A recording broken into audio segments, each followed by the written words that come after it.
ഈ ഉപവാസ പ്രാർത്ഥനയിൽ 6 ദിവസം ഇളവിനായി എനിക്ക് വന്ന് പങ്കുചേരുവാൻ ദൈവം നൽകിയ വിലപ്പെട്ട സമയത്തെ ഞാൻ സന്തോഷത്തോടെ ഓർക്കുന്നു. ഈ ചർച്ചയിൽ ഞാൻ മുമ്പ് വന്നിട്ടുണ്ട്, ചില പ്രാർത്ഥനകളിൽ ഞാൻ വന്ന് ശുശ്രൂഷിച്ചിട്ടുണ്ട്. എന്നാൽ ഇപ്രാവശ്യം വീണ്ടും ഒരവസരം ദൈവം നൽകിയതിൽ ഞാൻ സന്തോഷിക്കുന്നു. ഒത്തിരി വ്യക്തിബന്ധങ്ങളുള്ള ആരെങ്കിലും ഇരിപ്പുണ്ട്. മൗസാദ് പറഞ്ഞത് തന്നെ നല്ലൊരു അനുസ്മരണമാണ്. അദ്ദേഹത്തിൻ്റെ ഔദ്യോഗിക ജീവിത സമയത്ത് അവിടെ എത്തിയപ്പോൾ ദൈവം ബന്ധപ്പെടുത്തിയ നാൾ മുതൽ ആഴമായ ഒരു ബന്ധമാണ് എനിക്കുള്ളത്. അദ്ദേഹം പിന്നീട് ഞങ്ങളുടെ സഭയിൽ എല്ലാ ദിവസവും വരുമ്പോഴും ശുശ്രൂഷിക്കുമായിരുന്നു, ശക്തമായിട്ട് കർത്താവിൻ്റെ സാക്ഷ്യം വഹിക്കുമായിരുന്നു. അദ്ദേഹത്തിൻ്റെ മകനെ ഞാൻ ഇടയ്ക്കിടയ്ക്ക് ചില മീറ്റിങ്ങിൽ കാണാറുണ്ട്. സിസ്റ്ററിന് വേണ്ടി ദൈവത്തെ സ്തുതിക്കുന്നു. ഇപ്പോഴേ ഇവിടെ ശുശ്രൂഷിക്കുന്ന കർത്തദാസൻ ജിജി സ്കറിയ, അദ്ദേഹം എനിക്ക് വളരെ പ്രിയപ്പെട്ട ഒരാളാണ്, ഒരു മകനെന്ന് വേണമെങ്കിൽ പറയാം. ഒരു തരത്തിൽ പറഞ്ഞാൽ അദ്ദേഹത്തിൻ്റെ മാതാവ് കുഞ്ഞോളമ്മാമ്മ, ആ അമ്മാമ്മയുടെ പിതാവ് അല്ലെങ്കിൽ പാസ്റ്റർ ജിജിയുടെ ഗ്രാൻഡ് ഫാദർ, വളരെ പ്രസിദ്ധനായിരിക്കുന്ന വിശുദ്ധനായിരുന്ന പാസ്റ്റർ MD ജോർജ്, ഞാൻ ചെറിയ പ്രായമുള്ളപ്പോൾ ഞങ്ങളുടെ പാസ്റ്ററായിരുന്നു. പുനലൂർ APC സഭയിൽ ഞാൻ ജനിച്ചു വന്ന ആളാണ്. അന്ന് ഞാൻ വളരെ കുഞ്ഞാക്കിയ സമയത്ത് പ്രിയപ്പെട്ട അപ്പച്ചൻ അവിടെ പാസ്റ്ററായിരുന്നു. ഞങ്ങളുടെ വീട്ടിലൊക്കെ വന്ന് അനേക നാളുകൾ വന്നിങ്ങനെ പ്രാർത്ഥിക്കുന്നൊക്കെ നല്ല ഓർമ്മയുണ്ട്. അദ്ദേഹത്തിൻ്റെ കൊച്ചുമകൻ എന്ന് ഈ ശുശ്രൂഷ കാണുമ്പോൾ എനിക്ക് സന്തോഷമുണ്ട്. ദൈവം അത്ര വിശ്വസ്തനായ ദൈവമാണ്. അതുപോലെ ഇവിടെ മറ്റനേകരുണ്ട്. പ്രിയ കുഞ്ഞമ്മ, തങ്കമ്മ, എൻ്റെ വൈഫിൻ്റെ ഫസ്റ്റ് കസിനാണ്. ഒത്തിരി നാൾ വിളിക്കാറുണ്ടായിരുന്നു, ഇന്ന് കണക്കിൽ സഹായിച്ചല്ലോ. അതുപോലെ പ്രിയ ബീന, കുടകിൽ ദൈവം ബന്ധപ്പെടുത്തിയ അനുഗ്രഹിക്കപ്പെട്ട ഭവനമാണ്. അന്നുപോലെ ഞങ്ങൾ പിരിയാത്ത ബാന്ധവത്തിൽ ഇവിടെ നമുക്ക് സഭയുണ്ട് കുടകിൽ. ആ പ്രിയ മാതാവും പ്രിയ ബീനയും സഹോദരി ഞങ്ങളുടെ കുടുംബങ്ങൾ പോലെയാണ്. എന്ന് ഒന്നിച്ചിരിക്കുന്ന സന്തോഷമുണ്ട്. പ്രിയ സൈമൻ നിക്കോളാസ്, അദ്ദേഹം ഇവിടെ ഇരിക്കുമ്പോൾ ഒത്തിരി ഓർമ്മകൾ വരുന്നുണ്ട്. അദ്ദേഹത്തിൻ്റെ ആദ്യകാലങ്ങളിൽ ഞങ്ങൾക്ക് ഒരുമിച്ച് ഒരുപാട് കാര്യങ്ങളിൽ കർത്താവിൻ്റെ സന്നിധിയിൽ ഒന്നിച്ചിരിപ്പാനിടയായി. തൻ്റെ വിവാഹകാര്യങ്ങളൊക്കെ ഒത്തിരി കാര്യങ്ങൾ ചെയ്യാൻ ദൈവം സഹായിച്ചു. അങ്ങനെ ഒരുപാട് ബന്ധങ്ങൾ ഇവിടെയുണ്ട്. എല്ലാവരെയും ദൈവത്തെ സ്തുതിക്കുന്നു. ചില ചിന്തകൾ ഞാൻ ഇന്ന് പങ്കുവെക്കാൻ ആഗ്രഹിക്കുകയാണ്. നമ്മൾ ഉപവാസത്തിരിക്കുന്നത് കൊണ്ട് നമുക്ക് കർത്താവ് പറഞ്ഞല്ലോ, മനുഷ്യൻ അപ്പം കൊണ്ട് മാത്രമല്ല ദൈവത്തിൻ്റെ വായിൽ നിന്ന് വചനം കൊണ്ട് ജീവിക്കുന്നു. അപ്പോൾ എൻ്റെ ഒരു അനുഭവത്തിൽ ആഹാരം വെടിഞ്ഞിരിക്കുമ്പോൾ നമുക്ക് ആത്മീയ ആഹാരം വേണം. അതുകൊണ്ട് ഉപവാസ പ്രാർത്ഥനകളിലാണ് നമുക്ക് സമയമെടുത്ത് ദൈവത്തിൻ്റെ വചനം ഭക്ഷിപ്പാൻ അവസരം കിട്ടുന്നത്. 40 ദിവസത്തെ വിശപ്പ് താങ്ങാനാവാതെ വന്നപ്പോൾ പിശാച് പരീക്ഷിച്ചു. പെട്ടെന്ന് തന്നെ ആഹാരം കഴിക്കാനുള്ളൊരു പ്രേരണയുണ്ടായി. പക്ഷേ കർത്താവ് പറഞ്ഞു അതിലൊന്നും കാര്യമില്ല. Man shall not live by bread alone but by every word that proceeds from the mouth of God.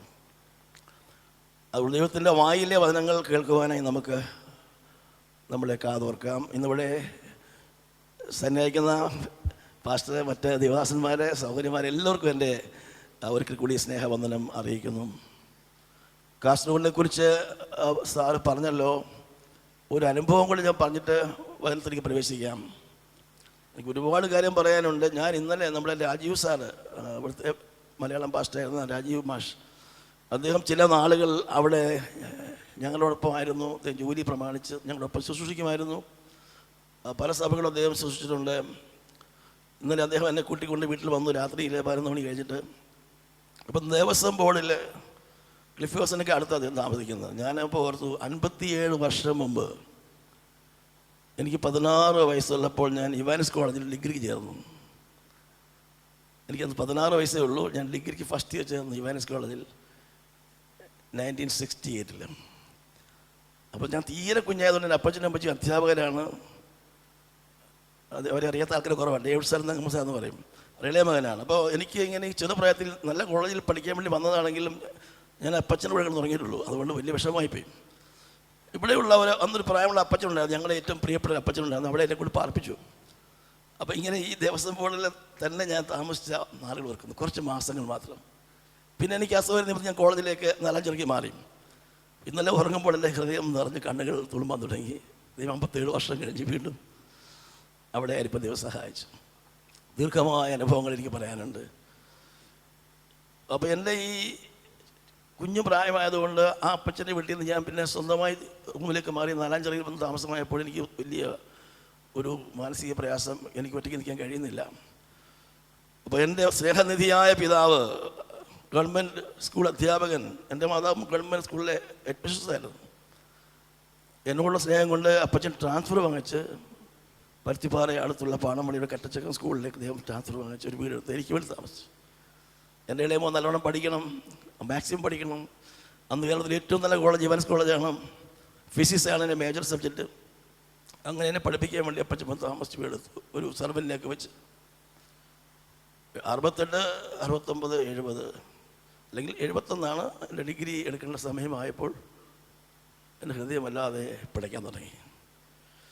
ഒരു ശബ്ദം ഇങ്ങനെ എൻ്റെ മനസ്സിൽ മുഴങ്ങും, woe is unto me if I preach not the gospel. സുവിശേഷം അറിയിക്കുന്നില്ല എങ്കിൽ എനിക്ക് അയ്യോ കഷ്ടം, ഇങ്ങനെ കരയാൻ തുടങ്ങുക. ഞങ്ങൾ താമസിക്കുന്ന ദേശം ആ പരുത്തിപ്പാലയ്ക്കും അല്ലെങ്കിൽ നാലഞ്ചിറയ്ക്കും ഇടയ്ക്കുള്ള മെയിൻ ഗേറ്റിൻ്റെയൊക്കെ കുറച്ച് ഇപ്പുറത്താണ്. അവിടെ നിന്ന് ഞാൻ നടന്നാണ് പോകുന്നത്. മെയിൻ ഗേറ്റ് വഴി നമുക്ക് നല്ല ദൂരമുള്ള ഉള്ളിലേക്ക് പോകാനായിട്ട്. ആ സമയത്ത് എല്ലാം ഞാൻ കരഞ്ഞുകൊണ്ട് പോകും. ഞാനന്നൊരു വെള്ളം എടുപ്പൊക്കെ ഇട്ട് സ്ലിപ്പർ ഇട്ടാണ് പോകുന്നത്. അന്ന് ഞാനൊരു ഭക്തിയായിട്ട് ജീവിക്കുന്ന മനുഷ്യനായിരുന്നു. എൻ്റെ കണ്ണിങ്ങനെ ഒഴുകും, ദൈവമേ ഇത് സത്യമാണെങ്കിൽ എല്ലാവരും നശിച്ചുകൊണ്ടിരിക്കുന്നു, നരകത്തിലേക്ക് പോകും. എൻ്റെ അപ്പനെന്നെ പഠിപ്പിക്കാൻ കൊണ്ടൊന്നും ഇവിടെ വെച്ചിരിക്കുന്നു. ഞാൻ ഈ പഠിച്ച് മിടുക്കനായാലും എനിക്ക് നിത്യതയിൽ എന്ത് നേടാൻ പറ്റും? 68 ഞാൻ വന്നു. 69, 70, 71 ഞാൻ ഗ്രാജുവേറ്റ് ചെയ്യുന്നത്. ആ സമയം അപ്പോൾ എനിക്ക് പഠിക്കാൻ പോലും പറ്റാത്ത ഞാൻ ചിലപ്പോൾ മുട്ടുകുത്തി നിലവിളിക്കും. ചില വീട്ടിൽ രാത്രി ഇറങ്ങിയിരുന്ന് ഞാൻ കരയും. ചിലപ്പോൾ പുസ്തകങ്ങൾ വായിക്കുന്ന ഇടയ്ക്ക് ഞാൻ ബൈബിൾ വായിക്കും. ഒരു വലിയ ദൈവികമായ സമ്മർദ്ദം, ഒരു വലിയ പ്രഷർ എൻ്റെ മേലുണ്ടായി. ദൈവത്തിൻ്റെ നിർബന്ധം എൻ്റെ മേൽ വന്നു. ഞാൻ പറഞ്ഞപ്പോൾ എന്നോട് ക്ഷമിക്കണം, ഞാൻ ഇനിയും തുടരില്ല, ഞാൻ ഡിഗ്രി നിർത്തുക. ഡിഗ്രി പഠിച്ച ശേഷം ഞാൻ നിർത്തിയിട്ട് എനിക്ക് ദേവലേക്ക് പോകണം. വ്യക്തമായി എനിക്ക് താങ്ങാനാവാത്ത വലിയൊരു എരുമ പറയുന്ന പോലെ എൻ്റെ ഉള്ളിൽ കത്തുന്ന തീ പോലെ ആ ദൈവത്തിൻ്റെ ആത്മാവിൻ്റെ വലിയ സ്നേഹം. വുമൻസ് കോളേജിൻ്റെ ആ ബിൽഡിങ്ങിൻ്റെ മുകളിലേക്ക് സ്റ്റെപ്പ് കയറി പോകുമ്പോൾ ഞാൻ കാര്യം ദൈവമേ, അവിടെ നോക്കിയാൽ കടൽ വരെ കാണാം. ഈ ദേശത്തുള്ള ആൾക്കാർ നശിച്ചുകൊണ്ടിരിക്കുന്നു. എൻ്റെ കൂടെയുള്ള പ്രിൻസിപ്പലും പ്രൊഫസേഴ്സും മരിക്കുന്നു. ക്രിസ്തു അല്ലാതെ രക്ഷാമാർഗമില്ല, യേശുവല്ലാതെ ഒരു രക്ഷകനില്ല. ഒരു ജീവിതമേ ഉള്ളൂ, അത് തീരും. നിത്യനിരത്തിൽ നമുക്ക് യേശുവിനെ അറിഞ്ഞേ പറ്റൂ. ആരും പോകാതെ എങ്ങനെ അറിയിക്കും? അറിയിക്കാതെ എങ്ങനെ കേൾക്കും? കേൾക്കാതെ എങ്ങനെ വിശ്വസിക്കും? വിശ്വസിച്ചവനെയും വിളിച്ചപേക്ഷിച്ചാൽ ദൈവം രക്ഷിക്കും.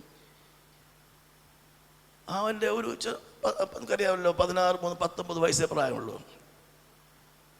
എൻ്റെ പിതാവിനെ എന്നോട് വലിയ സ്നേഹമാണെങ്കിലും പുള്ളിക്ക് ദുഃഖമായി. എൻ്റെ കുഞ്ഞിൻ്റെ പഠനം നടക്കുന്നില്ല. മോനെ, നീ ഒരു നല്ല നെല്ലൊക്കെ പഠിച്ച് ഡോക്ടറൊക്കെ എടുത്തിട്ട് നീ പോയി ദൈവം നല്ലത്. ഞാൻ പറഞ്ഞു എനിക്കിനി ഒന്നും വിശ്വസിക്കാൻ പറ്റില്ല.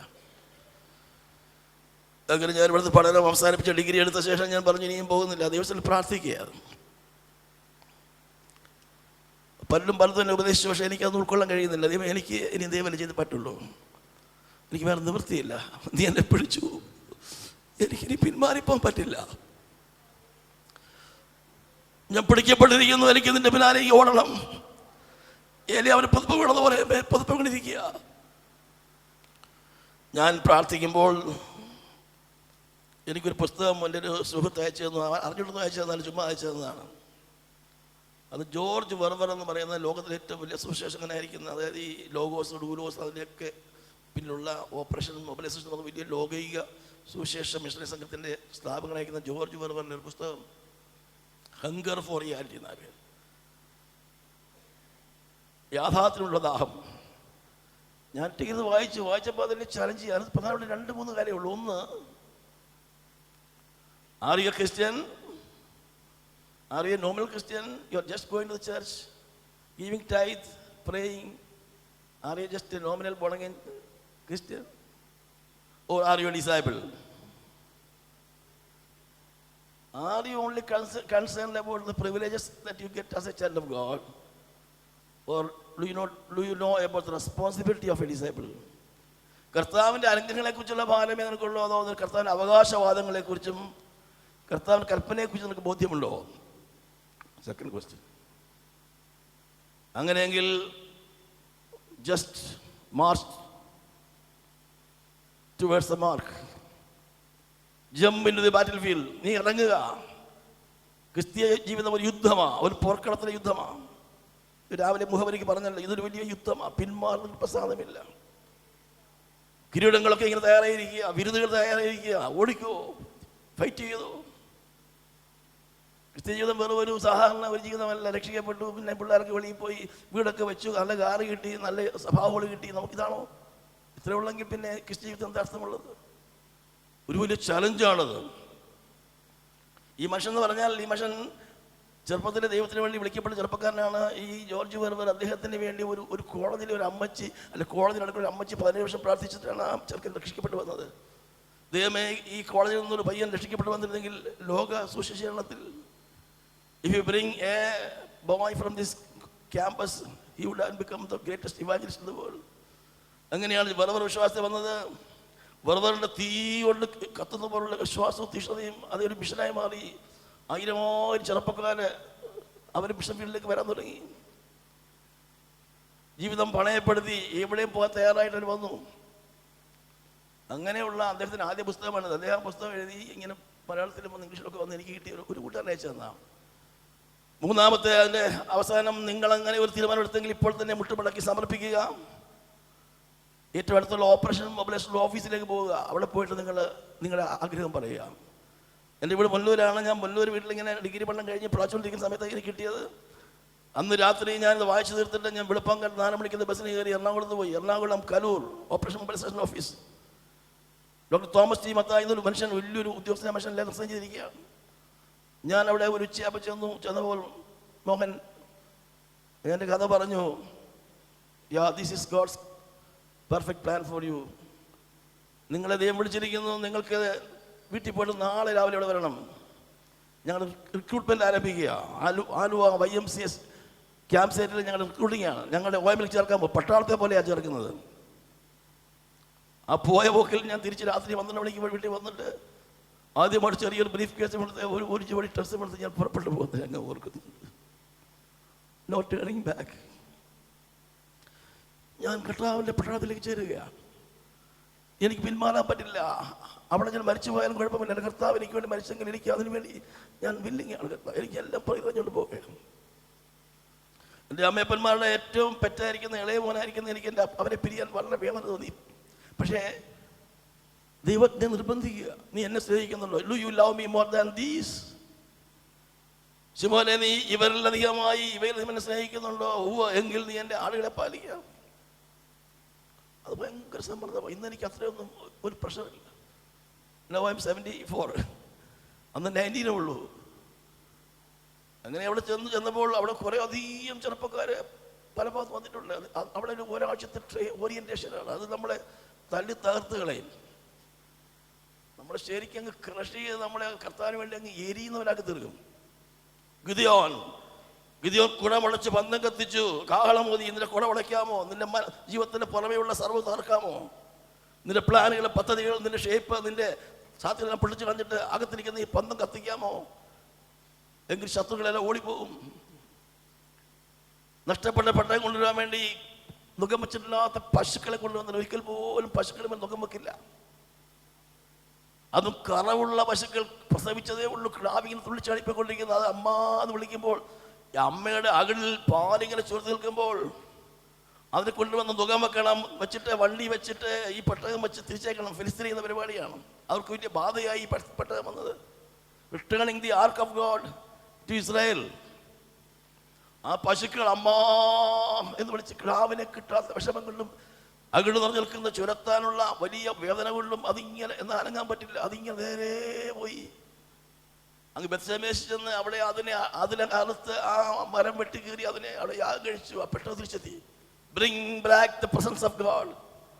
ദൈവസഭയുടെ നഷ്ടപ്പെട്ടു പോയ മഹത്വം വരുത്തുന്നുണ്ടെങ്കിൽ we need to pay the cost.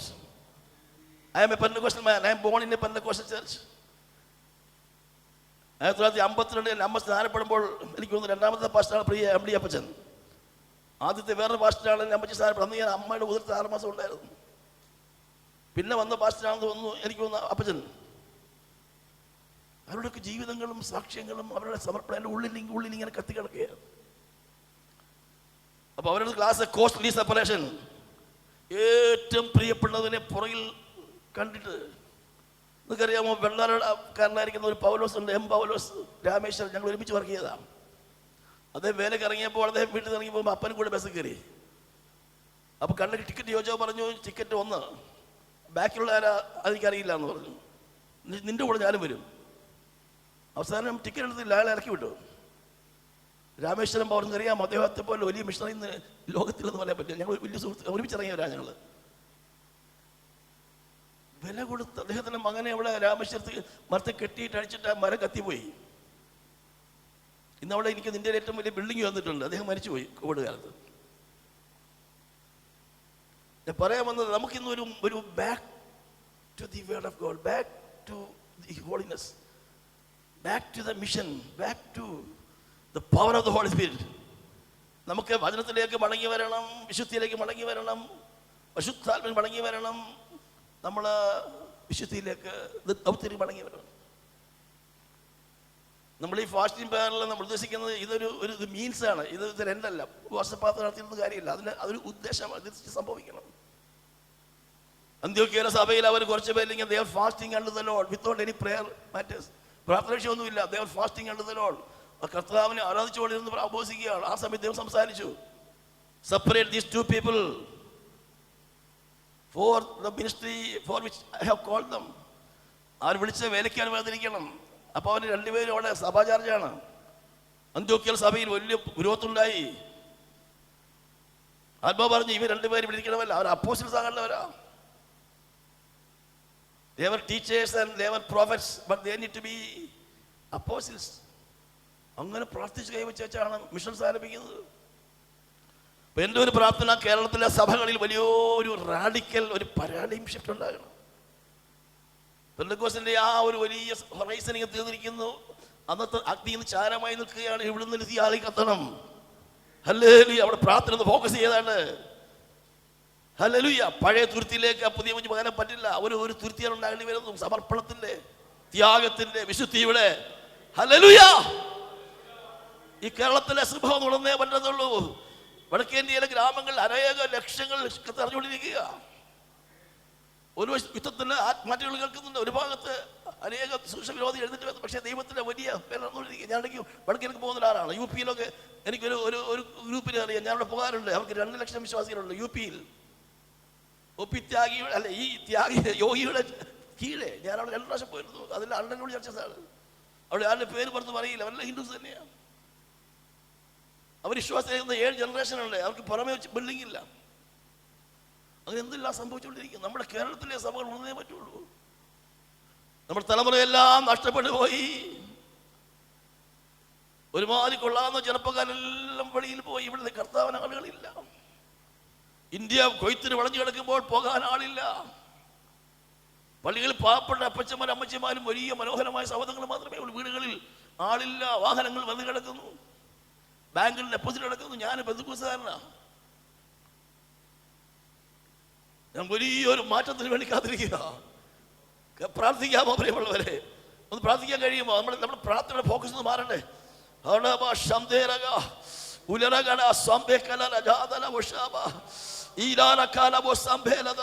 ഈ രാജ്യത്ത് സംഭവിച്ച മതിയാകുന്നു. This is time of India.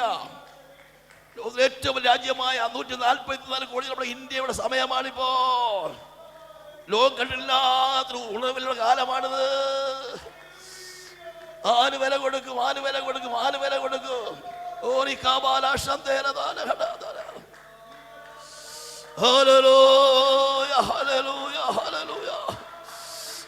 പരിശുദ്ധാത്മാവ് ഞരങ്ങുകയാ. ഒരിറ്റതോടെ ഞരങ്ങുകയാ. ഒരു വലിയ ദൈവപ്രവർത്തിക്ക് വേണ്ടി ഞരങ്ങുകയാ. ബർത്ത് പാങ്സ് ഇറ്റുന്നോ ഒന്ന് പറക്കാൻ വേണ്ടി പോകുക. ഒരു വലിയ മാറ്റം സംഭവിച്ചാൽ മതിയാകത്തുള്ളൂ. അപ്പം അങ്ങനെ ആ മീറ്റിങ്ങിൽ പോയി അതുപോലുള്ള മെസ്സേജാണ് കൊടുക്കുന്നത്. നമ്മളവരെ അങ്ങനെ അവിടെ സമർപ്പിച്ചിട്ട് ഞങ്ങൾ ചുമ്മാ പറഞ്ഞു വിടുക. ഞങ്ങളെ ബസ് കയറ്റി ബാംഗ്ലൂർ വിട്ടു, കർണാടകയിൽ പ്രവർത്തിച്ചോളാൻ പറഞ്ഞു. അങ്ങനെ ഇറങ്ങി പിന്നെ യു പിയിൽ പോയി. 74 യു പിയിലൊക്കെ അന്നത്തെ കാലത്ത് പോയി പ്രവർത്തിക്കാൻ അവസരം എനിക്ക് തന്നു. ഞാൻ പെട്ടെന്ന് സാക്ഷ്യം ചുരുക്കിക്കൊണ്ടുവരാം. അന്ന് ലോഗോസ് എന്ന കപ്പൽ ഇന്ത്യ വന്നു. അവരുടെ ആദ്യത്തെ കപ്പലാണ്. 2-3 കപ്പലുകളുണ്ട്. ഒരു കപ്പൽ തീർന്ന് പോയി. ആദ്യത്തെ കപ്പലില്ല. പിന്നെ 3 കപ്പൽ ഇപ്പോഴുണ്ട്. ലോകത്ത്. അപ്പം ഈ വെറുതെ ആ ദർശനം വളർന്ന് അനേക ആയിരങ്ങളായി അനേക ആയിരക്കണക്കിന് ആളുകൾ വേലയ്ക്ക് ലോകത്ത് എല്ലാ രാജ്യങ്ങളിലും പോയി. പിന്നെ കപ്പലുകളിൽ ഇതുപോലെ അറിയിക്കാൻ തുടങ്ങി. അങ്ങനെ വലിയൊരു ഒരു ഓപ്പറേഷൻ എന്ന് പറഞ്ഞാൽ ഒരു പട്ടാളത്തിൻ്റെ ഒരു ഓപ്പറേഷനാണ്. ഇപ്പോൾ അതിന് ഇന്നലെ നമ്മുടെ പാകിസ്ഥാനിലെ ഭീകരവരെ അടയ്ക്കാൻ വേണ്ടി ഒരു ഓപ്പറേഷൻ നടത്തി. എൻ്റെ പേരൊക്കെ കിട്ടും എന്ന് പറഞ്ഞതുപോലെ Operation Mobilisation, to mobilise the young people of the churches all over the world to go and with ഗ്രാമങ്ങളിലേക്ക് പോവുക. അങ്ങനെ ലോകോസ് കപ്പൽ വന്നപ്പോൾ എന്നോട് പറഞ്ഞു, നീ ബോംബെക്ക് പോകുമോ? ബോംബെ പിന്നെ ഗോവ മാംഗ്ലൂർ വന്നിട്ട് കൊച്ചി വരെ പോയപ്പോൾ ദൈവം പറഞ്ഞു മതിയാക്കാൻ പറഞ്ഞു. 76 ദൈവം വേറൊരു വഴി തുറന്നു തന്നു. ബൈബിൾ സൊസൈറ്റി ഓഫ് ഇന്ത്യക്ക് ഉണ്ടാക്കുന്ന ഒരു പുതിയ ഒരു ദർശനം.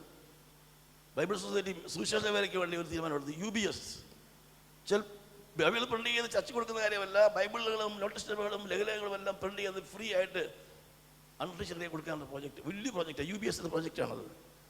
കോടിക്കണക്കിനുള്ള ഡോളറിൽ പഠിച്ച പ്രോജക്റ്റിൽ കേരളത്തിൽ അത് ചെയ്യാനായിട്ട് ഒരു അച്ഛനെ നിയമിച്ചു. അദ്ദേഹം വീട് കഴിഞ്ഞ് വന്നേ ഉള്ളൂ. അവിടെ അദ്ദേഹം എന്നെ കൊണ്ടുപിടിച്ചു.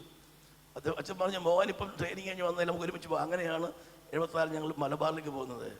ചെന്നപ്പോൾ മനസ്സിലായി തൃശ്ശൂർ മുതൽ കാസർഗോഡുള്ള സ്ഥലങ്ങളിൽ, അന്ന് കാസർഗോഡ് ജില്ലയൊന്നുമില്ല, മലപ്പുറം ഇല്ല, അന്ന് വയനാടില്ല, അങ്ങനെ നീണ്ടു കിടക്കുകയാണ് എത്രയോ കേരളത്തിലെ പകുതി സ്ഥലങ്ങൾ. ഞാൻ ഇന്നലെ വന്ദേ ഭാരതിനാണ് വന്നത്. വെറും 8 മണിക്കൂർ കൊണ്ട് ഇവിടെ എത്തി. കാസർഗോഡ് നിന്ന് ട്രിവാൻഡ്രത്ത്. കേരളത്തിൻ്റെ പകുതി എന്ന് പറയുന്നത് തൃശ്ശൂരാണ്. തൃശ്ശൂരിൽ നിന്ന് വടക്കോട്ട് അന്ന് സഭകൾ 5-6 സഭകളേ ഉള്ളൂ. തൃശ്ശൂർ കഴിഞ്ഞാൽ പിന്നെ സഭകളില്ല. പാലക്കാട്, മലപ്പുറത്തൊന്നും ഒന്നുമില്ല. മലപ്പുറം, കോഴിക്കോട് ചിലതുണ്ട്. കണ്ണൂർ വളരെ 1-2 ഉള്ളൂ. പിന്നെ അങ്ങോട്ട് വടക്കോട്ടില്ല. പിന്നെ അങ്ങ് മംഗലാപുരത്ത് തുടങ്ങിയിട്ടേ ഉള്ളൂ. ഉടുപ്പി പോകണം. അങ്ങനെ ആ ഒരു വലിയ ദൈവവഴികൾ തുറന്നു വന്നിട്ട് ഞങ്ങളിങ്ങനെ ആളുകളെ സംഘടിപ്പിച്ച് 10-100 ചെറുപ്പക്കാരെ സംഘടിപ്പിച്ച് ഡെയിലി ഇങ്ങനെ വചനം കൊടുത്ത് തൃശ്ശൂർ ഇങ്ങനെ കൊടുത്ത് 7 വർഷം നിരന്തരമായി വചനം വാരി വിതറി. അങ്ങനെ ഓൺലൈനായപ്പോൾ അദ്ദേഹം പറഞ്ഞു, നീ തിരിച്ചു പോകണ്ട. അന്ന് കാസർഗോഡ് ജില്ലയില്ല, കണ്ണൂർ ജില്ലയാണെന്ന് ഓർക്കണം. അങ്ങനെ ഞാൻ സമർപ്പിച്ചതാണ്. 80 മാരേജ് ചെയ്തു. 81 ഒരു മോളുണ്ടായി. 82 ഞാൻ മോളെയും വൈഫിനെ കുട്ടികളൊന്നും പോയത്. പിന്നെ തിരിച്ചു വന്നിട്ടില്ല. കാസർഗോഡ് എൻ്റെ ജീവിതത്തിൻ്റെ 44 വർഷങ്ങൾ കുടുംബമായി, 47 പല വർഷങ്ങൾ ഞാൻ ഒറ്റയ്ക്ക് മൊത്തത്തിൽ അങ്ങനെ അവിടെ ചിലവഴിപ്പത് ഇവിടെയായിരുന്നു. ദൈവത്തിൻ്റെ ഹിതം നാം തിരിച്ചറിയുക. ദൈവത്തിനൊരു പ്ലാനുണ്ട്. നമ്മൾ എഫെസ്യരിൽ വായിക്കുന്നു, നാം അവൻ്റെ കൈപ്പണിയായി സൃഷ്ടിക്കപ്പെടുക. We are his workmanship created in Christ Jesus to do good works which he prepared in advance for us to do. നാം ചെയ്തു പഠനം ദൈവം മുന്നൊരുക്കിയ കാര്യങ്ങൾ. നമ്മളെ കുറിച്ചെല്ലാം ഒരു പ്ലാൻ ദൈവത്തിനുണ്ട്. നമ്മുടെ കുഞ്ഞുങ്ങളെ കുറിച്ച് നമ്മൾ പറഞ്ഞു കൊടുക്കാത്തത്. നമ്മുടെ കുഞ്ഞുങ്ങളെ കുറിച്ച് ദൈവത്തിന് പ്ലാനില്ലേ? അവരെ ഓസ്ട്രേലിയക്ക് അയക്കാനാണോ, അവരെ കാനഡയ്ക്ക് അയക്കാനാണോ ദൈവത്തിൻ്റെ പ്ലാൻ? അത് വെറും മാനുഷികമായ പ്രേരണയല്ലേ? പോകുന്നതിന് പോകട്ടെ, ദൈവത്തെ പുറമെ പോകട്ടെ. ഇന്ന് എനിക്ക് സങ്കടം. ഇന്ന് ഞാനൊക്കെ അന്ന് വിളിക്കുമ്പോൾ ചെറുപ്പക്കാർ ഇറങ്ങി വരുമായിരുന്നു. ഒറ്റ വ്യക്തിയെ കിട്ടാനില്ല. അതേസമയം ഞങ്ങളുടെ അവിടെ മുസ്ലിംസിൻ്റെ ഇസ്ലാം മതം സ്ഥാപിച്ചപ്പോൾ തുടങ്ങിയതാണ് അവിടെ ഇസ്ലാം മതം. കാസർഗോഡ് നിങ്ങൾക്കറിയാമോ? 7th സെഞ്ചുറിയിൽ ലോകത്ത് ഇസ്ലാം മതം വന്നപ്പോൾ കാസർഗോഡ് ഇസ്ലാം മതം വന്നത്. അത്ര സ്ട്രോങ് ഓർത്തഡോക്സ് മുസ്ലിംസാണ്. സ്കൂളിൽ പോലും വെള്ളിയാഴ്ച അവധിയാണ് മുസ്ലിങ്ങൾക്ക് പള്ളിയിൽ പോകാൻ വേണ്ടി. മുസ്ലിം സ്കൂളുകളിൽ രാവിലെ 10:30 സ്കൂൾ തുറക്കുന്നുള്ളൂ. കാരണം പിള്ളേർക്ക് നിസ്കാരം കഴിഞ്ഞ് വരണം, അല്ലെങ്കിൽ മദ്രസ കൊണ്ട് വരണം. അങ്ങനത്തെ ഒരു രാജ്യമാണ്. വെറുതെയായിരുന്നു. ഇപ്പം എല്ലാം മാറിക്കൊണ്ടിരിക്കുന്നു. അവർക്ക് മക്കളിങ്ങനെ പെരുകി അവർക്ക് ഇഷ്ടംപോലെ ആൾക്കാർ. അതിലിപ്പം അവരുടെ പല ജിഹാദുകൾ സംഭവിച്ചുകൊണ്ടിരിക്കുന്നു. ഹിന്ദുക്കളുടെ മുഴുവൻ കുട്ടികളെ അവിടെ അവർ ട്രെയിൻ ചെയ്യുക. ചെറുപ്പത്തിലെ ഡ്രില്ല് കൊടുത്ത് ഓരോ സ്കൂൾ മൈതാനങ്ങളൊക്കെ അവർ ട്രെയിൻ ചെയ്ത് അന്ന് ട്രെയിൻ ചെയ്ത ഒരു ഗ്രൂപ്പാണ് ഇപ്പം ഭരണത്തിൽ വന്നിരിക്കുന്നത്. എനിക്ക് ട്രിവാൻഡ്രത്ത് ചില RSS നേതാക്കന്മാർ രക്ഷിക്കപ്പെട്ട എനിക്ക് ഫ്രണ്ട്സ് ഉണ്ട്. ചില പാസ്റ്റേഴ്സ്. അവർ പറഞ്ഞു, അല്ലേ പാസ്റ്ററെ, നമ്മുടെ പ്രധാനമന്ത്രി പോലും അദ്ദേഹം ടോപ്പ് ആളല്ല, അദ്ദേഹം സെക്കൻഡ് റോയിൽപ്പെട്ട ആളാണ്. അദ്ദേഹത്തെ പ്രൈം മിനിസ്റ്റർ ആക്കി എടുത്തു. അപ്പോൾ ഇന്ത്യ സ്വാതന്ത്ര്യം പ്രാപിക്കും മുമ്പ് തന്നെ അവർ ഒരു സ്വയം സേവക് സംഘം ഉണ്ടാക്കി. അന്ന് ഇത്രയും പരിശ്രമിച്ചതുകൊണ്ട് ഇന്ന് രാജ്യം അവരുടെ കയ്യിലായി. കമ്മ്യൂണിസം കാസർഗോഡ് അല്ലെങ്കിൽ കണ്ണൂർ തുടങ്ങിയ അതിൻ്റെ തീറ്റെല്ലാം അവിടെയാണ്. അവിടുന്ന് അവരെ അടികൊണ്ടും വെടികൊണ്ടും അവരെ ഒളിച്ചു നിന്നും നടത്തിയ പ്രസ്ഥാനം കയറി ഇപ്പോൾ കേരളം മുഴുവൻ ഭരിക്കുക. നമ്മളെ ക്രിസ്ത്യാനികൾ എവിടെ എത്തി? പെന്തക്കോസ്തർ എവിടെ എത്തി? എല്ലാം കൈവിട്ടു പോയി. കാസർഗോഡ് നിൽക്കുമ്പോൾ എനിക്ക് എൻ്റെ ഹൃദയം ഇങ്ങനെ പിടയ്ക്കുക. കാസർഗോഡ് നിന്ന് ബോർഡ് വെക്കുന്ന പല മറ്റ് ടെമ്പിളിലേക്ക് അതിൻ്റെ സൈൻ ബോർഡ് ഒരു ക്രിസ്തീയ ഉണ്ടായിരുന്നു, പണ്ട് ഫോട്ടോ ഉണ്ടായിരുന്നു, ഇപ്പം അതും ഭംഗിപ്പോയിരിക്കുന്നു. അപ്പം നമ്മൾ കണ്ണു തുറന്ന് കാണണം കാര്യങ്ങളെ. നമ്മൾ കരയേണ്ട സമയങ്ങളാണ് ഈ മനോഹരമായ പ്രാർത്ഥിക്കുമ്പോൾ 21 days നമ്മൾ ദിവസത്തിൽ ജാഗരിച്ച് കരയേണ്ടത് നമ്മുടെ ദേശത്തിന് വേണ്ടി. സകലത്തിന് മുമ്പേ ഞാൻ നിങ്ങൾ പറയുന്നത്, നിങ്ങൾ പ്രാർത്ഥിക്കണം. എന്തിനു വേണ്ടി? രാജാക്കന്മാർക്ക് വേണ്ടി, ദേശങ്ങൾക്ക് വേണ്ടി. ഞാൻ അനുഭവ സാക്ഷ്യം അവസാനിപ്പിക്കട്ടെ. അവിടെ ദൈവം അയച്ചിട്ട് അവിടെ നിന്നു. ഞാൻ പിന്നെ എൻ്റെ നാട്ടിലെ സ്ഥലവും അവിടെ കൊണ്ടുവന്ന് വിറ്റിട്ട് അവിടെ വീട് വെച്ചോ താമസിക്കുകയാണ്. കൃപയാൽ ഇപ്പോൾ അവിടെ നമുക്ക് കാസർഗോഡ്, കണ്ണൂര്, കർണാടകത്തിലെ, ബംഗാളിലെ മറ്റിടങ്ങളിലൊക്കെ ദൈവം ധാരാളം ആളുകൾ തന്നിട്ടുണ്ട്. നമ്മളെ വിളിച്ച വിശ്വസനായ ദൈവമാ. നമ്മളവിടുന്ന് മാറരുത്, വിളിച്ച വെളിയിൽ നിന്ന് മാറരുത്. ഈ വാട്സപ്പാർത്തിയുടെ ദിനങ്ങൾ കഴിയുമ്പോൾ ചില വ്യക്തികളൊക്കെ പൂർണ്ണമായും കർത്താവിന് വേണ്ടി തിരിവരടിയായി തീരട്ടെ. നമ്മുടെ സഭയുടെ ചില മിഷണന്മാരെ അയക്കാനിടയായി തീരട്ടെ. ആന്ത്യോക്യയിലെ സഭയിലെ ഉപവാസത്തിന്റെ അവസാനം 2 പേരെ കൈവച്ച് സഭ അയച്ചപ്പോൾ ലോക സുശേഷീകരണം സാധ്യമായി. അവരെ 1ാം യാത്രയിൽ അവരെ ഏഷ്യ മുഴുവൻ പൂർത്തീകരിച്ച് 2ാം യാത്രയിൽ യൂറോപ്പിലേക്ക് പോയി. Hallelujah, hallelujah, hallelujah. അല്പസമയത്ത് സ്തോത്രം ചെയ്യാം, നമുക്ക് ആത്മാവിനെ ആരാധിക്കാം. ഹല്ലേലൂയ. ഓ, നമ്മുടെ ഫോക്കസ് ഒന്ന് മാറട്ടെ. ഉഡാല ഹണ്ടാല ഷീന്തരവ. പരിശുദ്ധാത്മാവ് വരുമ്പോൾ ശക്തി ലഭിച്ചത് എന്തിനു വേണ്ടിയാ? സാക്ഷികളാകാനാ. ജെറുസലേമിലും യഹൂദയിലും ശബരിമലയിലും സാക്ഷികളാകാൻ വേണ്ടിയാ. ഉടിലബ ഹണ്ടുല. ഒരു ഭാരം വിളിത്തരണ്ടേ, ഒരു ഭാരം വിളിത്തരണ്ടേ. ഹല്ലേലൂയ. ഉടലബ അന്തല തല. കേരളത്തിൻ്റെ ഈ ക്ഷയിച്ച അവസ്ഥ മാറട്ടെ, ക്ഷീണാവസ്ഥ മാറട്ടെ. മത്സരം പറഞ്ഞതുപോലെ സഭകളെല്ലാം ക്ഷീണിച്ച് തളർന്നിരിക്കുക. തളർന്നിരിക്കുന്ന കൈകളെ നിവർത്തുവാൻ, കുഴിഞ്ഞ മുഴങ്ങ് നിവർത്തുവാനായി തീരണ്ടേ.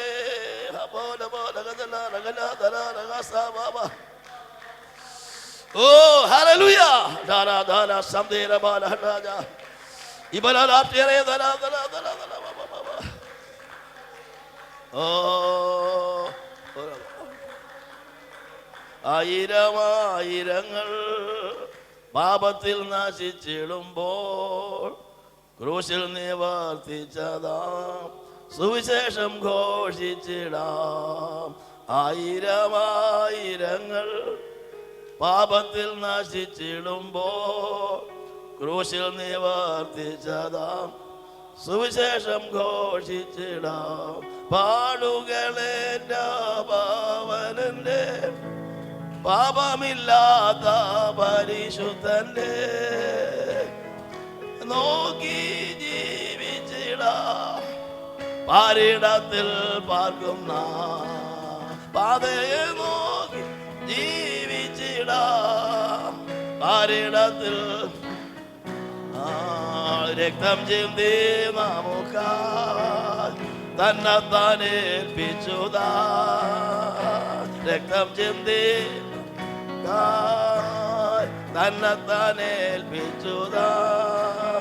അർപ്പിക്കാം അനുദിനവോ, ചെലവാക്കാം ചെലവായിടാ.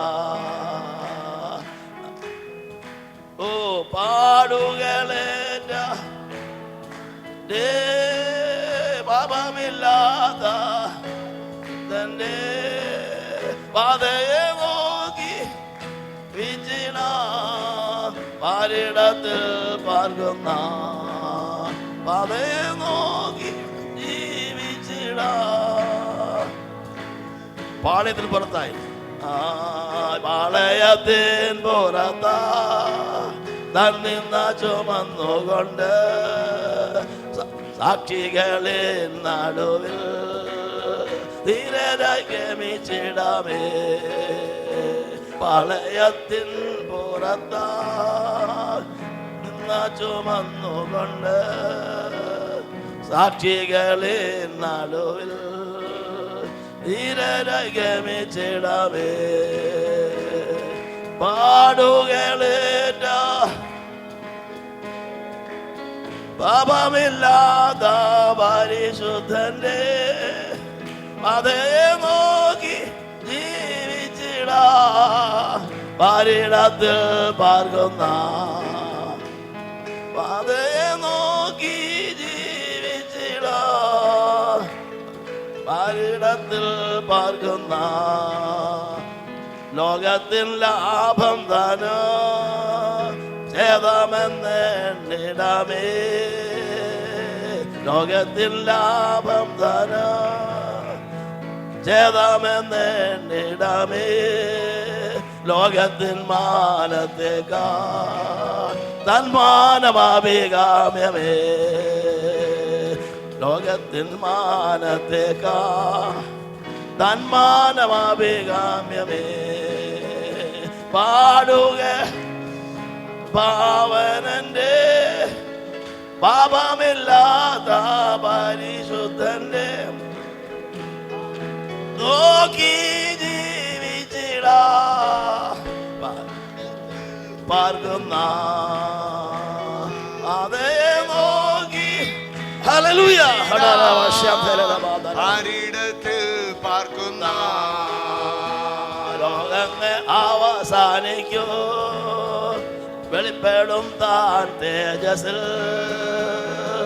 തൻ സിദ്ധർവാണിടുമേ തൻ കൂടെ യുഗ യുഗമായി ലോകങ്ങൾ അവസാനിക്കൂ വെളിപ്പെടും താൻ തേജസ്സിൽ വാണിടുമേ തൻ കൂടെ യുഗ യുഗമായി ഹല്ലേലൂയ ആടുകളേറ്റ പാവനന്റെ പാപമില്ലാത്ത പാതയെ നോക്കി ജീവിച്ചിടാ പരിണത്ത് പാർക്കുന്ന പാതയെ നോക്കി ജീവിച്ചിടാ പരിണത്ത് പാർക്കുന്ന ഹല്ലേലൂയ ഹല്ലേലൂയ ഹല്ലേലൂയ ആഹാരം വെടിഞ്ഞിരിക്കുമ്പോൾ നമ്മുടെ ആത്മാവിൻ്റെ ആഹാരം കഴിച്ച് ബലപ്പെടാം. അതിൽ കർത്താവ് ആത്മശക്തിയോടെ മടങ്ങി വന്നതുപോലെ ഈ ഉപവാസം കഴിയുമ്പോൾ അമിതമായ ബലം ധരിച്ച് കർത്താവിന് ഓടുവാനും പിശാചിനെ എതിർക്കാൻ നമ്മൾ ശക്തരായി മാറട്ടെ. Hallelujah hallelujah. ഒരു കാര്യങ്ങളുടെ മുഖപോലെ പറഞ്ഞിട്ട് ഞാൻ മുന്നോട്ട് പോകാം. ആദിമസഭ സമ്പൂർണ്ണ സഭയായിരുന്നു. 4 തൂണുള്ള ഒരു കൂടാരം പോലെയായിരുന്നു. 4 തൂണുകൾ, 4 pillars. ഒന്ന് വേർഡായിരുന്നു, അതിൻ്റെ ഒരു തൂണ്. വചനം ഒരു തൂണായിരുന്നു. രണ്ടാമത്തേത് വിശുദ്ധി, മൂന്നാമത്തേത് ദൗത്യം, നാലാമത്തേത് പരിശുദ്ധാത്മശക്തി. ആദിമസഭയുടെ ഒരു 4 നൂറ്റാണ്ടുകൾ വചനത്തിലായിരുന്നു മുഖ്യസ്ഥാനം. രണ്ടാമത് വചനം മാത്രമല്ല, വിശുദ്ധിയോടെയാണ് അവർ ജീവിച്ചിരുന്നത്. വിശുദ്ധിക്ക് ഭയങ്കര പ്രാധാന്യം കൊടുത്തിരുന്നു. അപ്പം വേർഡ്, ദെൻ ഹോളിനെസ്. മൂന്നാമത്തേത് അവരെ ഇങ്ങനെ ഹോളിയെന്ന് ഇരിക്കുകയല്ല, they just went out, mission, ദൗത്യം. നാലാമത്തേത് എല്ലാം ചെയ്യാനുള്ള ബലം എന്താണ്? പരിശുദ്ധാത്മാവിൻ്റെ ശക്തി. 4 നൂറ്റാണ്ടായപ്പോഴേക്കും ഇത് തൂണുകൾ വീഴാൻ തുടങ്ങി. ഒരു ദിവസം സഭ വീണുപോയി. കോൺസ്റ്റന്റൈൻ ചക്രവർത്തി രാജാവായതോടുകൂടി ക്രിസ്ത്യ സഭ ഒരു മതമായി. ഇപ്പോൾ പോപ്പ് മരിച്ചല്ലോ, അതിൻ്റെ ആരംഭം 4 നൂറ്റാണ്ടിലാണ്. റോമൻ ഭരണാധികാരി, വറ്റിക്കൻ സിറ്റിയുടെ ഭരണാധികാരി ക്രിസ്ത്യൻ സഭയുടെ മുഴുവൻ തലവനായി. അത് റിലീജിയനായിട്ട് മാറി. 4 തൂണും പോയി, വചനം പോയി, വിശുദ്ധി പോയി, ദൗത്യം പോയി, ആത്മശക്തിയും പോയി. അതൊരു നോമിനൽ മതമായിട്ട് മാറി. പിന്നെ ഒരു 10 നൂറ്റാണ്ടുകൾ ഡാർക്ക് ഏജ് എന്ന് പറയും, അന്ധകാരപൂർണ്ണമായ കാലഘട്ടങ്ങൾ. അപ്പോഴൊക്കെ അവിടെയൊക്കെ സ്റ്റാർസ് ഉണ്ടായിരുന്നെങ്കിലും ആ ചർച്ച് സഭ ഒരു മൃതാവസ്ഥയിലായിരുന്നു. 16-ാം നൂറ്റാണ്ടിലാണ് ഒരാൾ എഴുതിയിട്ട് വന്നത്, മാർട്ടിൻ ലൂതർ. അദ്ദേഹം ഒരു തൂൺ കൊണ്ട് നട്ടി. എന്താണ്? Back to the word of God. Hallelujah. രക്ഷവിശ്വാസത്താലാണ്. പോപ്പാമാര് പൈസ വാങ്ങിച്ചിട്ട് സെയിൽ ഓഫ് ഇൻഡൽജൻസസ്, ഇത് ഈ ഇത്രയും കോടി കൊടുത്ത് വാങ്ങിയ സ്വർഗത്തിൽ പോകാൻ പാസ് കൊടുക്കും. വേർഡില്ല, വചനം ആർക്കും അറിയില്ല. ലൂതർ ശക്തമായിട്ട് എതിർത്ത് പ്രൊട്ടസ്റ്റ് ചെയ്തു. പ്രൊട്ടസ്റ്റന്റുകാരായി. അദ്ദേഹം പലത് എഴുതി പള്ളി അവൻ ഒട്ടിച്ചു. അദ്ദേഹം പറഞ്ഞു ഇതെല്ലാം വചനവിരുദ്ധമായ കാര്യമാണ്. രക്ഷവിശ്വാസത്താൽ, രക്ഷദൈവത്തിൻ്റെ ദാനം, രക്ഷകൃപയാൽ, പ്രവൃത്തിയാലല്ല. അങ്ങനെ ഒരു തൂണ് മടങ്ങി വന്നു. അതോടുകൂടി ഒരു വലിയൊരു റെഫർമേഷൻ ഉണ്ടായി. വെറും വൾഗേറ്റ് അല്ലെങ്കിൽ വെറും ലാറ്റിനിലും സിറിയ ഗ്രീക്കിലുമുള്ള ബൈബിളൊക്കെ പരിഭാഷ ചെയ്യാൻ തുടങ്ങി. വില്യം ടിൻഡേ എന്ന് പറയുന്ന ഒരു ഭക്തൻ ഇംഗ്ലീഷിലേക്ക് പരിഭാഷപ്പെടുത്തി അദ്ദേഹത്തെ അവർ വിലക്കി ബൈബിൾ കത്തിച്ചു കളഞ്ഞു. വീണ്ടും ഒരു പരിഭാഷ ഉണ്ടാക്കി അദ്ദേഹത്തെ കത്തിച്ചു കളഞ്ഞു. വില്യം ടിൻഡേ കത്തി എരിഞ്ഞു പോയി. ഇംഗ്ലീഷിലേക്കും ബൈബിളിൽ വിവർത്തിച്ചത് കൊണ്ട് പിശാചും സഭയും എതിരായി നിന്നു. അങ്ങനെ വചനത്തിനെതിരെ ശക്തമായൊരു ഫൈറ്റിംഗ്. വചനം വന്ന സത്യം അറിയുകയും സത്യം നിങ്ങളെ സ്വതന്ത്രമാക്കുകയും ചെയ്യും. വചനം ദീപവും പ്രകാശമല്ലേ. ചിന്തയിൽ മരിക്കാൻ നേരം അദ്ദേഹം പറഞ്ഞു, Lord open the ice of the king. രാജാവിന് കണ്ണു തുറക്കണമെന്ന് പ്രാർത്ഥിച്ചു. നമുക്കറിയാം, അത് കഴിഞ്ഞ് ദൈവം അത്ഭുതം പ്രവർത്തിച്ചു. അങ്ങനെയാണ് നമ്മുടെ കിങ് ജെയിംസ് വെർഷൻ ഉണ്ടായത്. കിങ് ജെയിംസ് എന്ന് പറയുന്ന ആ രാജാവിൻ്റെ കൽപ്പന പ്രകാരം ലോകത്തിലെ ഏറ്റവും മനോഹരമായ സാഹിത്യമാണ് കിങ് ജെയിംസ് വെർഷൻ. അങ്ങനെ അതുണ്ടായി. പിന്നെ പല പരിഭാഷകളായി. അങ്ങനെ സത്യം പുറത്ത് വന്നു. അങ്ങനെയാണ് ആദ്യം ലൂഥറൻ ചർച്ച് ഉണ്ടായത്, വിശ്വാസത്താലുള്ള രക്ഷ. പക്ഷെ കുറച്ച് കഴിഞ്ഞപ്പോഴേക്കും വെറും ഒരു ടെക്സ്റ്റ് മാത്രമാണ് മാറി, അനുഭവമില്ലാതായി മാറി. വചനപ്രകാരം രക്ഷിക്കപ്പെട്ടു. പക്ഷെ നമുക്ക് ഇരുന്നുകൊണ്ടല്ലോ നോവൽ ചർച്ചസ് ഉണ്ട്. രക്ഷിക്കപ്പെട്ടു, ബോണഗെയിനാണ്. പക്ഷെ അവർക്ക് പവറില്ല, അവർക്ക് ലൈഫില്ല. അപ്പോൾ വെസ്ലി 18ാം നൂറ്റാണ്ടിൽ വെസ്ലി എഴുന്നേറ്റു. ജോൺ വെസ്ലി, അങ്ങനെ ഒത്തിരി എഴുന്നേറ്റു. അത് പ്യൂരിറ്റൻ ഗ്രൂപ്പുകൾ. അവർ വചനം മാത്രം പോലെ ജീവിത വിശുദ്ധി വേണം. നീ പറയുന്നത് നീ പ്രാക്ടീസ് ചെയ്യണം. നീ എഫേസ്യ ലേഖനത്തിൽ പറയുന്ന വിശുദ്ധരായാൽ പോരാ, ലൈഫിൽ വിശുദ്ധരാകണം. ജീവിതത്തിലേക്ക് വരാൻ അവർ ശക്തമായിട്ട് അവർ ജീവിതത്തിൽ പഠിപ്പിച്ചപ്പോൾ വലിയ മാറ്റമുണ്ട്. ഇംഗ്ലണ്ടിന് വലിയ വലിയ റിനൈസൻസ് ഉണ്ടായി, വലിയ വൈഷ്ണവ വിപ്ലവം ഉണ്ടായി.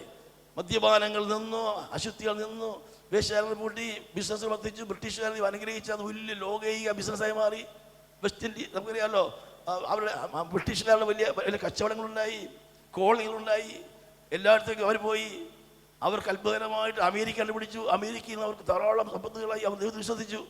ഒന്നാമത്തെ ഡോളറിൽ അവർ എഴുതി വെച്ചു, ഇൻ ഗോഡ് വി ട്രസ്റ്റ്. അപ്പം വിശുദ്ധി വന്നതുകൂടി പറ്റിയൊരു കുഴപ്പമെന്നറിയാം. പിന്നെ അവർ വിശുദ്ധിയാണ് ഇരിക്കുക, പുറത്ത് പോകുന്നില്ല. We are holier than you. വലിയ വലിയ മോണസ്ട്രികളായി, വലിയ വലിയ കത്തീഡ്രലുകളായി അങ്ങനെ അവർ നിൽക്കാൻ തുടങ്ങി. അപ്പോൾ ദൈവം ഇടപെട്ടു. 19ാം നൂറ്റാണ്ടിൻ്റെ ആരംഭത്തിൽ ദൈവം അനേകം മിഷണറിമാരെ എഴുന്നേൽപ്പിച്ചു. ആഫ്രിക്കയിലേക്ക് പോയി. നമ്മുടെ ഡേവിഡ് ലിവിങ്സ്റ്റൺ അദ്ദേഹം അവിടെ പോയി ജീവിതം ചെലവഴിച്ചിരുന്ന ആഫ്രിക്കയിൽ കൂടിക്കിടന്ന് വിശ്വാസികളുണ്ടല്ലോ. കാരണം ആ മനുഷ്യനാണ്. അദ്ദേഹം ഇംഗ്ലണ്ടിൽ നിന്ന് പോയി. അദ്ദേഹത്തെ സിംഹം കടിച്ചു പറിച്ച് കൈകൾ.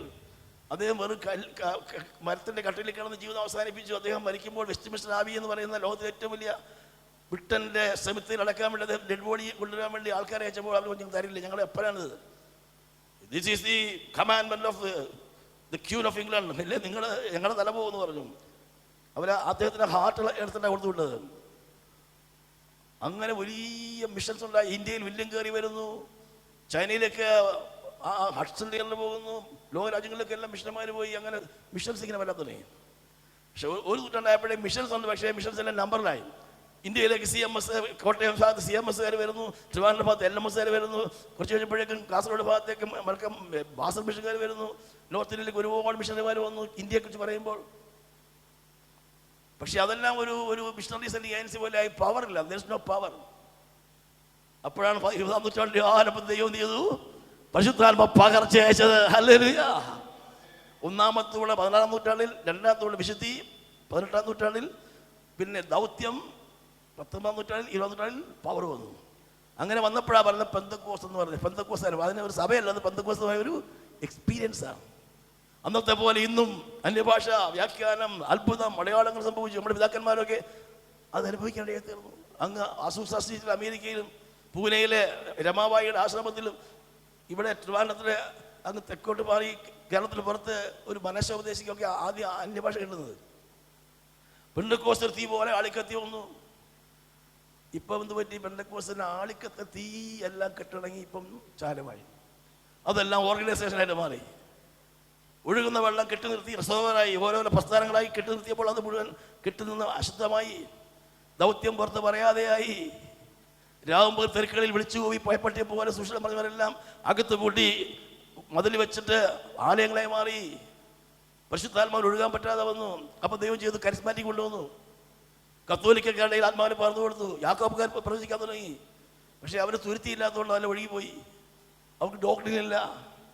അവർ പോട്ടയിലും അവരുടെ അച്ഛന്മാരെയും ബിഷന്മാരെയും എത്തിക്കൊണ്ട് തന്നെ ഇതെല്ലാം ചെയ്തു. എല്ലാം ഒഴുകി അങ്ങ് പോയി. പഴയ തുരുത്തി പുതിയ വീഞ്ഞ്. അപ്പൊ ഇപ്പൊ സംഭവിക്കാൻ പോകുന്നത് അന്ത്യകാല ഉണർവിലേക്ക് വരാൻ പോവുക. ഹല്ലേലൂയ. 21ാം നൂറ്റാണ്ട് പറഞ്ഞാൽ ഉണർവിന്റെ അന്ത്യസമയം, അന്ത്യകാല ഉണർവിന്റെ സമയമാണ്. ആത്മാവിൽ കാണുമോ നിങ്ങൾ? ഇവിടെ വചനം മാത്രം വേണം, വിശുദ്ധി വേണം, ഇവിടെ ദൗത്യം വേണം, ആത്മപകർച്ച വേണം, ഒരുമിച്ച് പോകണം. ഹല്ലേലൂയ. പെന്തക്കോസ്ത് മാത്രം പോരാ, വചനം വേണം. വചനം മാത്രം പോരാ, ദൗത്യം വേണം. ഇത് ഒന്നും പോരാ, വിശുദ്ധി വേണം.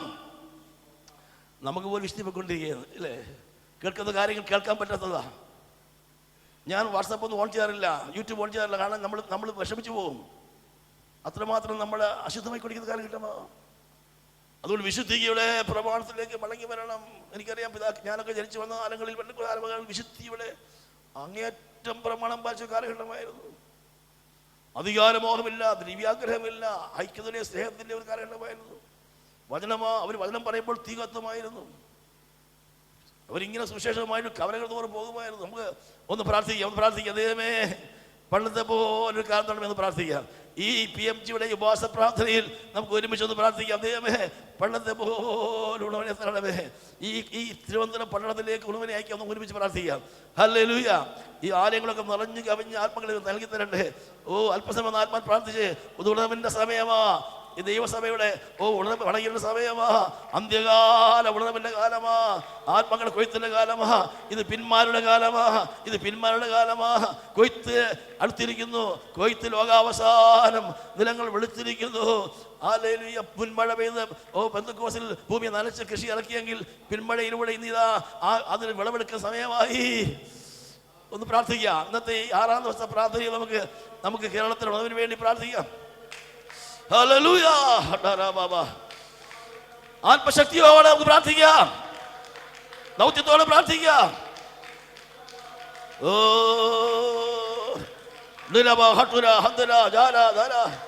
ഒരാത്മഭാവം നൽകി തരണ്ടേ.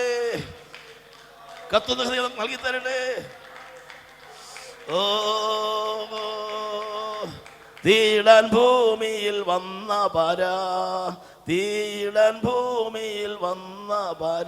അയ്യോ തിന്മ പെരുകുന്നു കാണണമേ.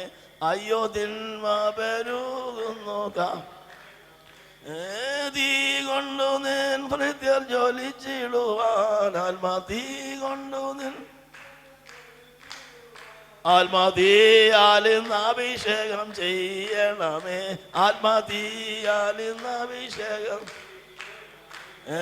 എരിയുന്ന തീ സമമാം ദിവ്യ ജീവൻ തരിക നീ പരനേ നിരന്തരമായി. എന്നിൽ തരിക നീ പരനേ നിരവധിയായി. എരിയുന്ന മൊഴികൾ ഉരച്ചിടുവാൻ നാവിലെരിയുന്ന മൊഴികൾ ഉരച്ചിടുവാൻ. നാവിൽ ചോരിക നിൻ വരങ്ങൾ നിറവടിയായി. നിറവടിയായി. സ്നേഹത്തിയെന്നുള്ളിൽ ജ്വലിച്ചുയർന്നു പൈതാഹമാത്മാക്കളോടെ ഇടവേ. സ്നേഹത്തിയെന്നുള്ളിൽ ജ്വലിച്ചുയർന്നു പൈതാഹമാത്മാക്കളോടെ ഗണമേ. സ്നേഹമൂരുക്കട്ടെ കഠിന ഹൃദയങ്ങളെ. ഉരുക്കട്ടെ കഠിന ഹൃദയങ്ങളെ. വേഗം മരണബാധ വീട്ടിടട്ടെ. അവർ വേഗം മരണബാധ വീട്ടിടട്ടെ. എരിയുന്ന തീ ഹല്ലേലൂയ. പരനേ നിരന്തരമോ. എരിയുന്ന തീ സമമാ ദിവ്യ ജീവൻ തരിക നീ പരനേ നിരന്തരമായി. നിന്നില് അടിയാൻ ജ്വലിച്ചിടുവാൻ എന്റെ തന്നിഷ്ടമാകവേ വെടിയുന്നു ഞാൻ. നിന്നില് അടിയാൻ ജ്വലിച്ചിടുവാൻ എന്റെ തന്നെ ഹല്ലേലൂയ വെടിയുന്നു ഞാൻ. മന്നവനെന്നിൽ വന്നവതരിച്ചു സ്വർഗം. എന്നിൽ വന്നവതരിച്ചു സ്വർഗവാനിയാൽ നിർമ്മലമാക്കിടുക. ഹല്ലേലൂയ. നിർമ്മലമാക്കിടുക. എരിയുന്ന ദിവ്യ ജീവൻ ഈ സഭയിൽ ദിവ്യ ജീവൻ തരിക നീ പരനോ. ബലിപീഠമതിൽ നിന്നെടുത്ത കനല മലിനമധരത്തിൽ നിന്നകറ്റി. ബലിപീഠമതിൽ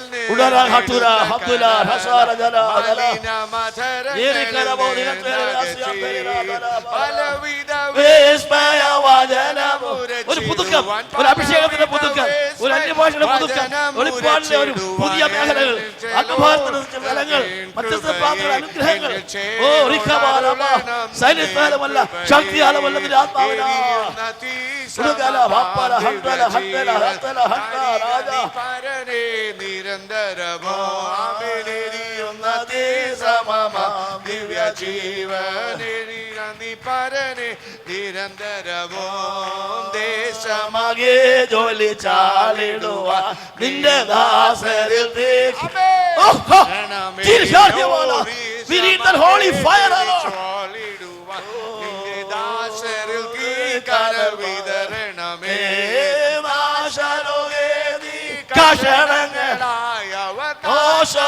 പിതാക്കന്മാർ തീക്കഷങ്ങളായി ഭൂമിയേതുപോലെ വീക്ഷണം പരമസുവാർത്തകളെ വീക്ഷണം പരമസുവാർത്തകളെ ഓ എരിയുന്ന തീസമമാം ദിവ്യ പ്രാർത്ഥിച്ചാണ് പഴയതുപോലെ അന്തികാല എരിയുന്ന തീസമമാം ദിവ്യ ജീവൻ തരിക നീ പരനെ നിരന്തരമോ തീടാൻ ഭൂമിയിൽ വന്നവര അയ്യോ തേന്മ പെരുകുന്നു കാണണമേ തീടാൻ ഭൂമിയിൽ വന്ന പര തേന്മ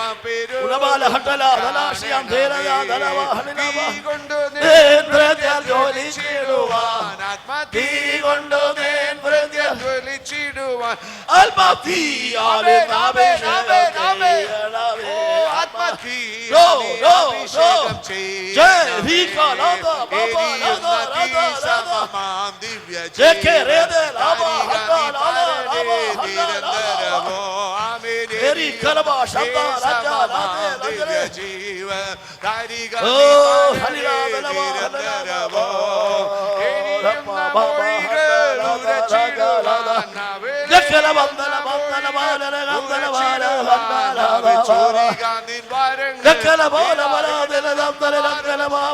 ഈ ബോധപ്രാപ്തിയുടെ നടുവിൽ പ്രാണഭാഷയിൽ തന്നെ ഒരു പുതിയ അനുഗ്രഹത്തിന്റെ മാരി. ഓ അല്ലെങ്കിൽ പിടിയും മാർത്തങ്ങൾ വേണം. അടുക്കാലമാത്ര ആത്മപ്രവാഹം. ഓ മടുപ്പുകൾ ക്ഷീണങ്ങളും മാറുവാ, കെട്ടുകൾ അഴിഞ്ഞു മാറുവാ, ഉറക്കങ്ങളും മതയെ മാറുവാ, ഇരക്കലവാ പിശാചിനെ അഴിച്ചു കളയുവാ.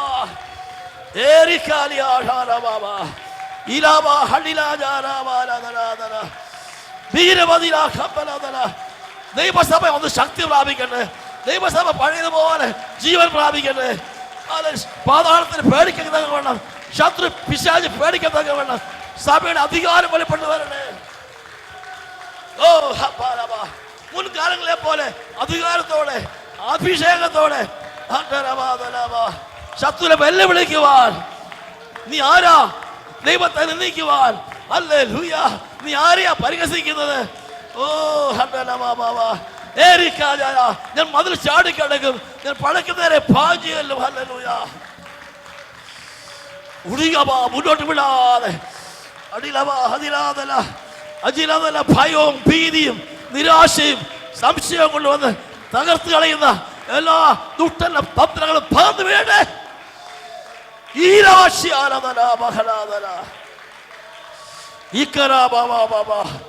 ഓ എഴുന്നേൽക്കട്ടെ, എഴുന്നേൽക്കട്ടെ വീരന്മാർ, ഹല്ലേലൂയ, അപ്പോസ്തലന്മാർ, പ്രവാചകന്മാർ, സുശേഷകന്മാർ, ഇടയന്മാർ, ഉപദേഷ്ടാക്കന്മാർ എഴുന്നേൽക്കട്ടെ സഭയിൽ നിന്ന്. പിതാക്കന്മാർ നാളെ പോലെ വീണ്ടും ഉണ്ടാകട്ടെ. ഹല്ലേലൂയ. ഈ ഉപവാസ പ്രാർത്ഥനകളെ ഈ ദിനങ്ങളിൽ ഒരു വലിയ ദൈവിക വിടുതൽ അനുഭവിക്കട്ടെ. ഹല്ലേലൂയ. ഓ ദുഷ്ടൻ അളപൊട്ടി അവന്റെ കെട്ടുപൊട്ടി മാറിപ്പോകട്ടെ. ഹല്ലേലൂയ. ഈ തടയാൻ പറ്റില്ല സാത്താനെ. ദൈവസഭ ഉണരാൻ പോകുകയാ, എഴുന്നേൽക്കാൻ പോകുകയാ. ഓ ദൈവസഭ എഴുന്നേൽക്കാൻ പോകുകയാ. ശത്രു ഇനി നേരെ നിൽക്കുകയില്ല. അവൻ ഓടിപ്പോകും, ഉരുകിപ്പോകും, നശിച്ചു പോകും. ഹല്ലേലൂയ. ഓ ദൈവം എഴുന്നേൽക്കുമ്പോൾ ശത്രുക്കൾ ചോറിപ്പോകും, ഉരുകിപ്പോകും, ഓടിപ്പോകും, നശിച്ചു പോകും. ഹല്ലേലൂയ. ദൈവം ഉല്ലസിച്ച് ആനന്ദ ഘോഷിക്കും. ഹല്ലേലൂയ. ഹല്ലേലൂയ.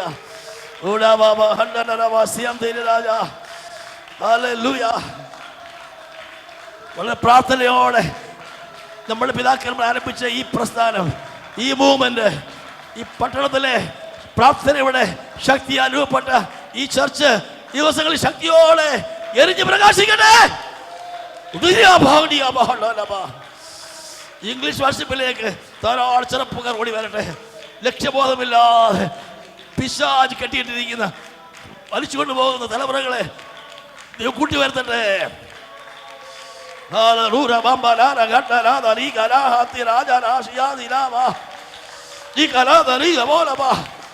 ആത്മമണ്ഡലങ്ങളിൽ ദൈവം ശക്തി വ്യാപരിക്കുന്നുണ്ട്. ഓ, നാം ആത്മാവിൽ ആരാധിക്കുമ്പോൾ ദൈവത്തിന് ചില പ്രവൃത്തികൾ വെളിപ്പെട്ടു വരിക. Hallelujah, hallelujah, hallelujah, hallelujah, hallelujah.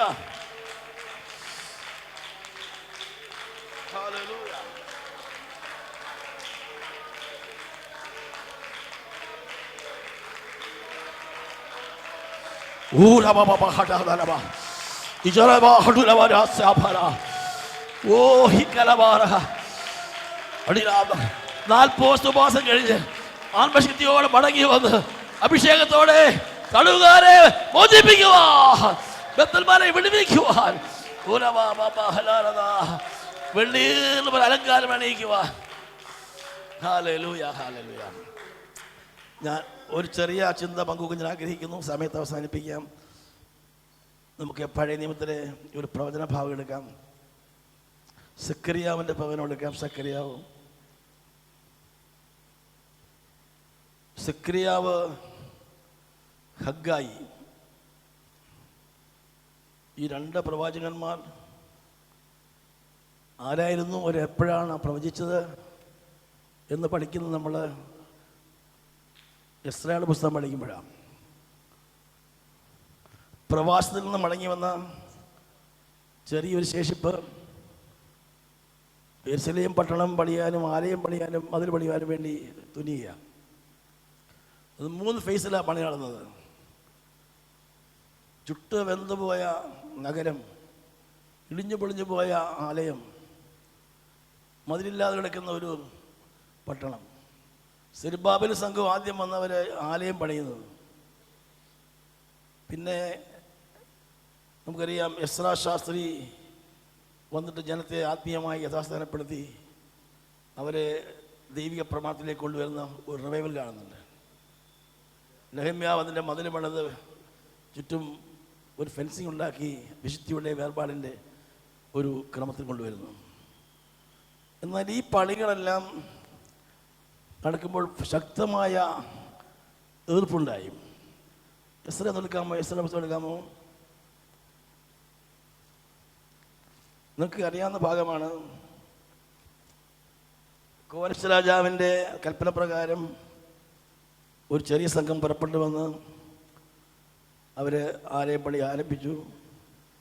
പക്ഷേ അത് അധികം വൈകാതെ പ്രതിസന്ധി നിമിത്തം അത് മുടങ്ങിപ്പോയി.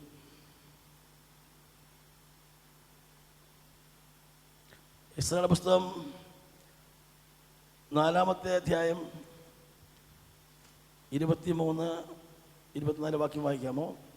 അർത്ഥശ്രേഷ്ഠ രാജാവിന്റെ എഴുത്തിന്റെ പകർപ്പ് രഘുവും രായസക്കാരനായ ശിംശായിയും അവരുടെ കൂട്ടക്കാരും വായിച്ചു കേട്ട ശേഷം അവർ യെരൂശലേമിൽ യഹൂദന്മാരുടെ അടുക്കൽ ബന്ധപ്പെട്ട് ചെന്ന് ബലാത്കാരത്തോടെ അവരെ ഹേമിച്ച് പണി മുടക്കി.